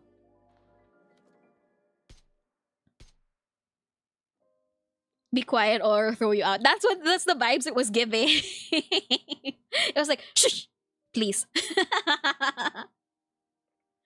But yeah, we ended up on the beach and the beach was like, again, it was not raining like the day before. So here it was like the sun was beaming down again, very hot, but the winds were like aircon level cold. It was so cold. And then me and my cousin, like we kind of deduced like, oh, next time someone asks if you like the mountains or the beach, just answer Busan. Because Busan is mountains and beach. And then there were people like building really intricate sandcastles like in Boracay. And then my aunt wanted to ride these like cute little trains on Hyundai Beach, but they were always sold out and there were too many people. And even on the normal train, there were too many people. So we ended up just walking on the walkway that was next to the trains. And it was still pretty okay. It was still pretty good. But by the time we were done, it was already like 1:30 and we had tickets to go back to Seoul at 3:30. Yeah, we had tickets to go back to Seoul at 3:30. And it was a 1-hour trip going back to our hotel and then a 15-minute trip going to the train station. My cousin, who was still thinking about her shoes from the day before, she was like, okay, here's the game plan. Younger cousin and aunt, we'll go to the train station with our baggages after the hotel. You and me, we go back to Biff Square. I get my shoes, you get your albums, we get snacks for the train, and then we leave. She was like so keyed in on buying her shoes. So I was like, okay, sure, let's go. Oh wait, here is like a view of the beach. The beach was so pretty, but you couldn't swim. We weren't allowed to swim. So yeah. Ended up rushing to Biff Square. I ended up buying my album. I bought the snacks, and by the time I was done buying snacks, my cousin was done buying her shoes. So we neumed all the way back to the train station, and we still made it with 15 minutes to spare before the train back. And then we went on the train, and then we went to the airport, and then on the way in the airport, I saw that there were like signages for 17 like everywhere. And I was like, damn it, it's reminding me that I didn't get to watch the concert. I'm like, it's okay, it's fine. At least I got my 17 album. I am fine. Then we took the train going to the airport. We had my best friend, because like the seats were full.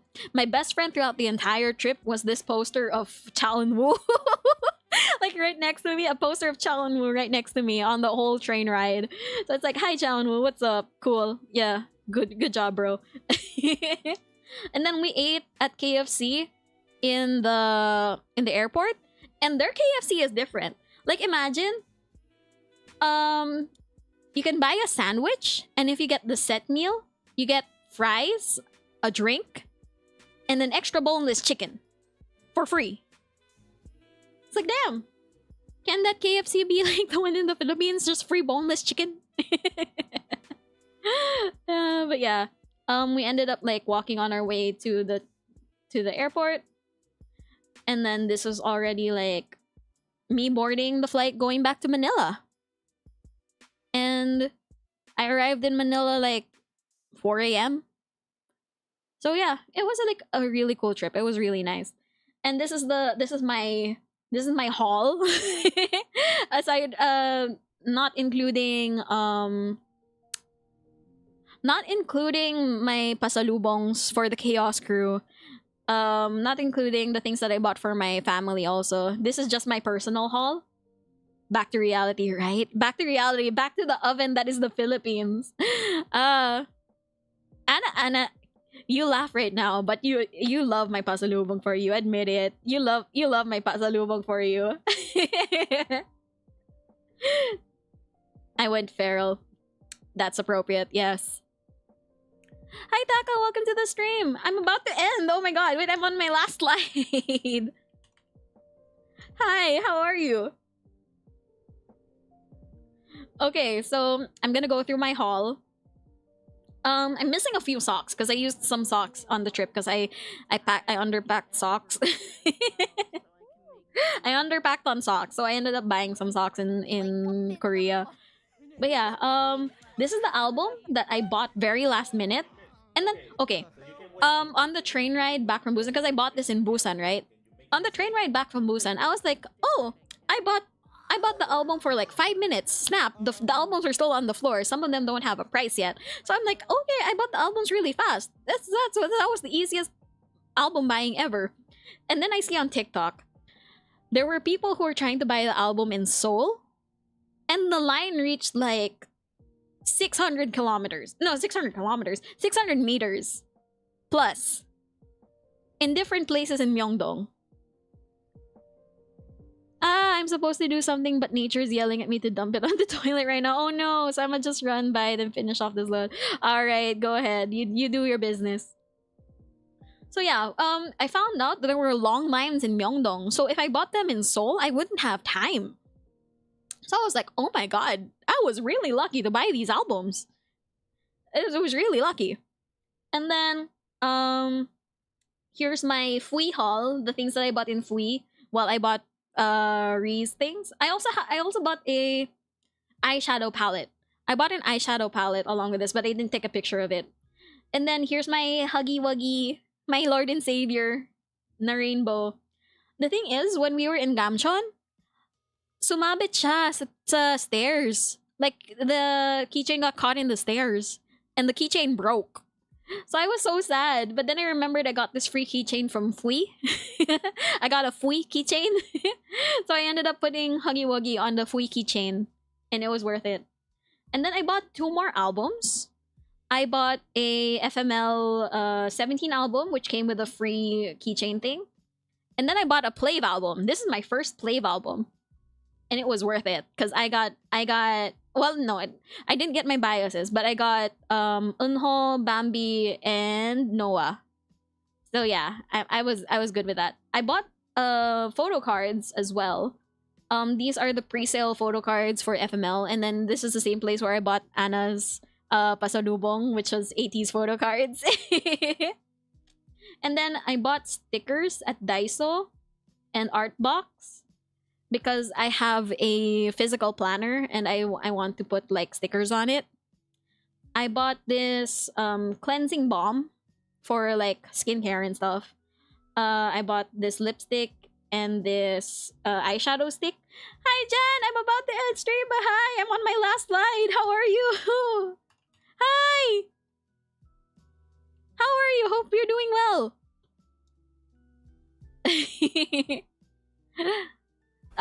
Okay, back to the haul. I bought this notebook as well. Oh shit, we do. What the fuck? Tangina, ba't ngayon ko lang ito nalaman? After 2 years in my fucking Genshin Oh my god. career, ngayon ko lang nalaman to. What the fuck is this shit? Found out new Genshin stuff. Oh my god. Dude, di ko alam to. Well, now you know. The more you know. God, I should go back to Genshin. Kurio was telling me to go back to Genshin. I should go back to Genshin. Okay, wait. Going back. I got this notebook. That's meant for Korean writing, and I want to. It's manuscript paper, so there are squares there that you can write on. I'm doing okay, just prepping a presentation for work tomorrow. Go ahead. I go focus on that, but also thank you for dropping by. You go do work. You work. Work. You go do work, but thank you also for like dropping by and hello. Welcome back, Kumo. I'm about to like talk about my haul. Yeah, there's manuscript paper. I bought it because I want to use it for essay writing practice in Korean. Hopefully I get to that level where I can write essays in Korean. And then this is what I bought from the weeb shop. From the weeb shop that I went to. I bought a photo card of Tara, huh? Let's go, Anna. Let's go. Kaya natin yan. We can do it. We rely on each other to learn Korean. Let's go. I bought this Oshinoko photo card of Aqua, and I bought a Paradox Live photo card of Anne, which is like really pretty. Yeah. And then at the Fui store, we were allowed to get like 1 free item. I got a free fuzzy pouch. It was a pink fuzzy pouch, and it's there. And then I bought this bronzer contour palette in Olive Young that I highly recommend to anyone who needs like contour. Get the art class from Too Cool for School. It's really good. You have no shush. We do not speak of what's going on in Oshinoko. We keep that under wraps.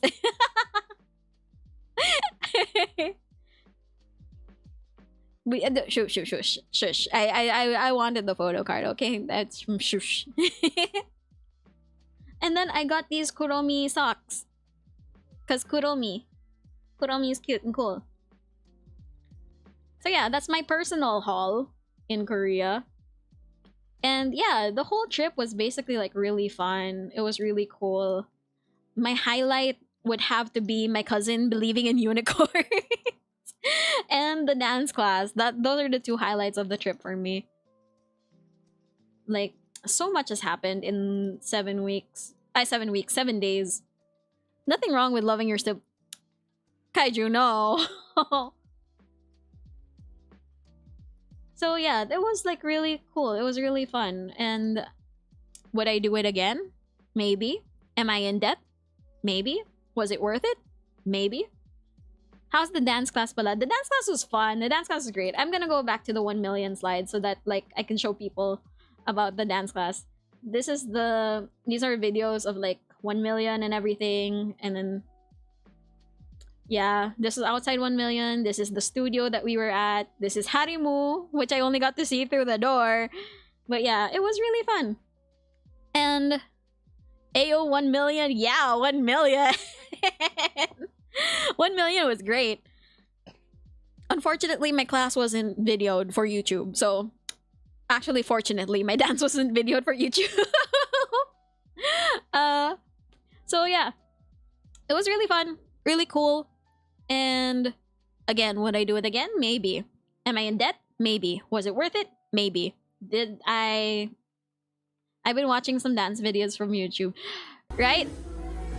So yeah, this is the studio, and this is me like recording the other people in the studio, because like I made friends with the Swiss girl here, and I took a video of them for the Swiss girl.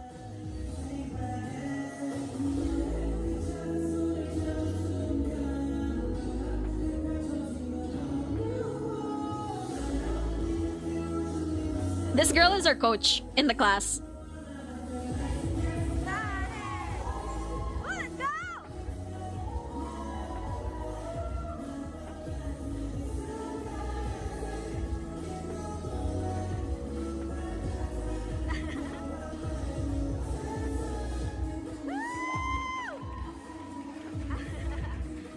Yeah, this and my cousin believing in unicorns was the highlight of the trip.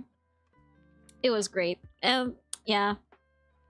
Honestly, I want to go on a trip with Chaos Crew one day to Korea, because it was so fun. It's really great. And imagine like hanging out with friends. Like, damn, it was really fun. Shurka. I mean, like, I feel like we would be better. Like, I would go to like more fun places than the one that I went with my family, honestly.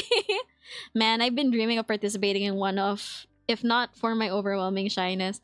Honestly, like, just shoot your shot for it, because like I shot my shot with that, and it was definitely worth it. I was kulang sa tulog. I didn't eat that much. I was very not well rested, but I still went for it, and it was still really fun. And yeah, just taking the shot. Just do it. Do it. Just do it. Okay, let's go back. Okay, so yeah, that was the entire trip. And I love the trip though. It was fun. Everyone's in the same level, beginners, learners as well, if that helps. Yeah. Everyone's in the same level there, so it was really cool. It was really fun. And yeah, it was just a really cool trip, and I'm so glad that I went to it. But I'm glad to be back, to be able to stream and see you guys again and just be like, hi, what's up? Because, okay, honestly, in the trip, I wasn't that talkative. Like I mentioned in the start of the stream, I wasn't that talkative throughout the trip. But here I was like, I just talk a lot here in stream, and I miss talking to you guys. I miss like hanging out with you guys. Korea was fun. Korea was great. But I miss talking to you guys, and I miss being around you guys. Yo, what the hell? Ang ganda ng just chatting to you. Thank you. It was a skeb commission. They're the person behind my layouts now. I credited them in my in my Twitter Twitch panels. I credited them there, so if you wanna like commission them, yeah, let's go. TY for the 3+ hour stream, and welcome back. Thank you, Kumo. And also it's been 3 hours and 20 minutes. That's actually a record, considering that when I talked about my entire trip to Ryza, it took us like 4 or 5 hours. It took us like 4 or 5 hours. I think it's because we were talking about things in between. But yeah, Korea was really fun. But I missed you guys, so I'm glad to be back. I'm not happy for the bullying again, but I missed you guys. I really did. Ah! Ma! Stop! Oh my god. There we go. So yeah. Expect more content, I guess. Once I got with my streamer flow, expect more content again from me.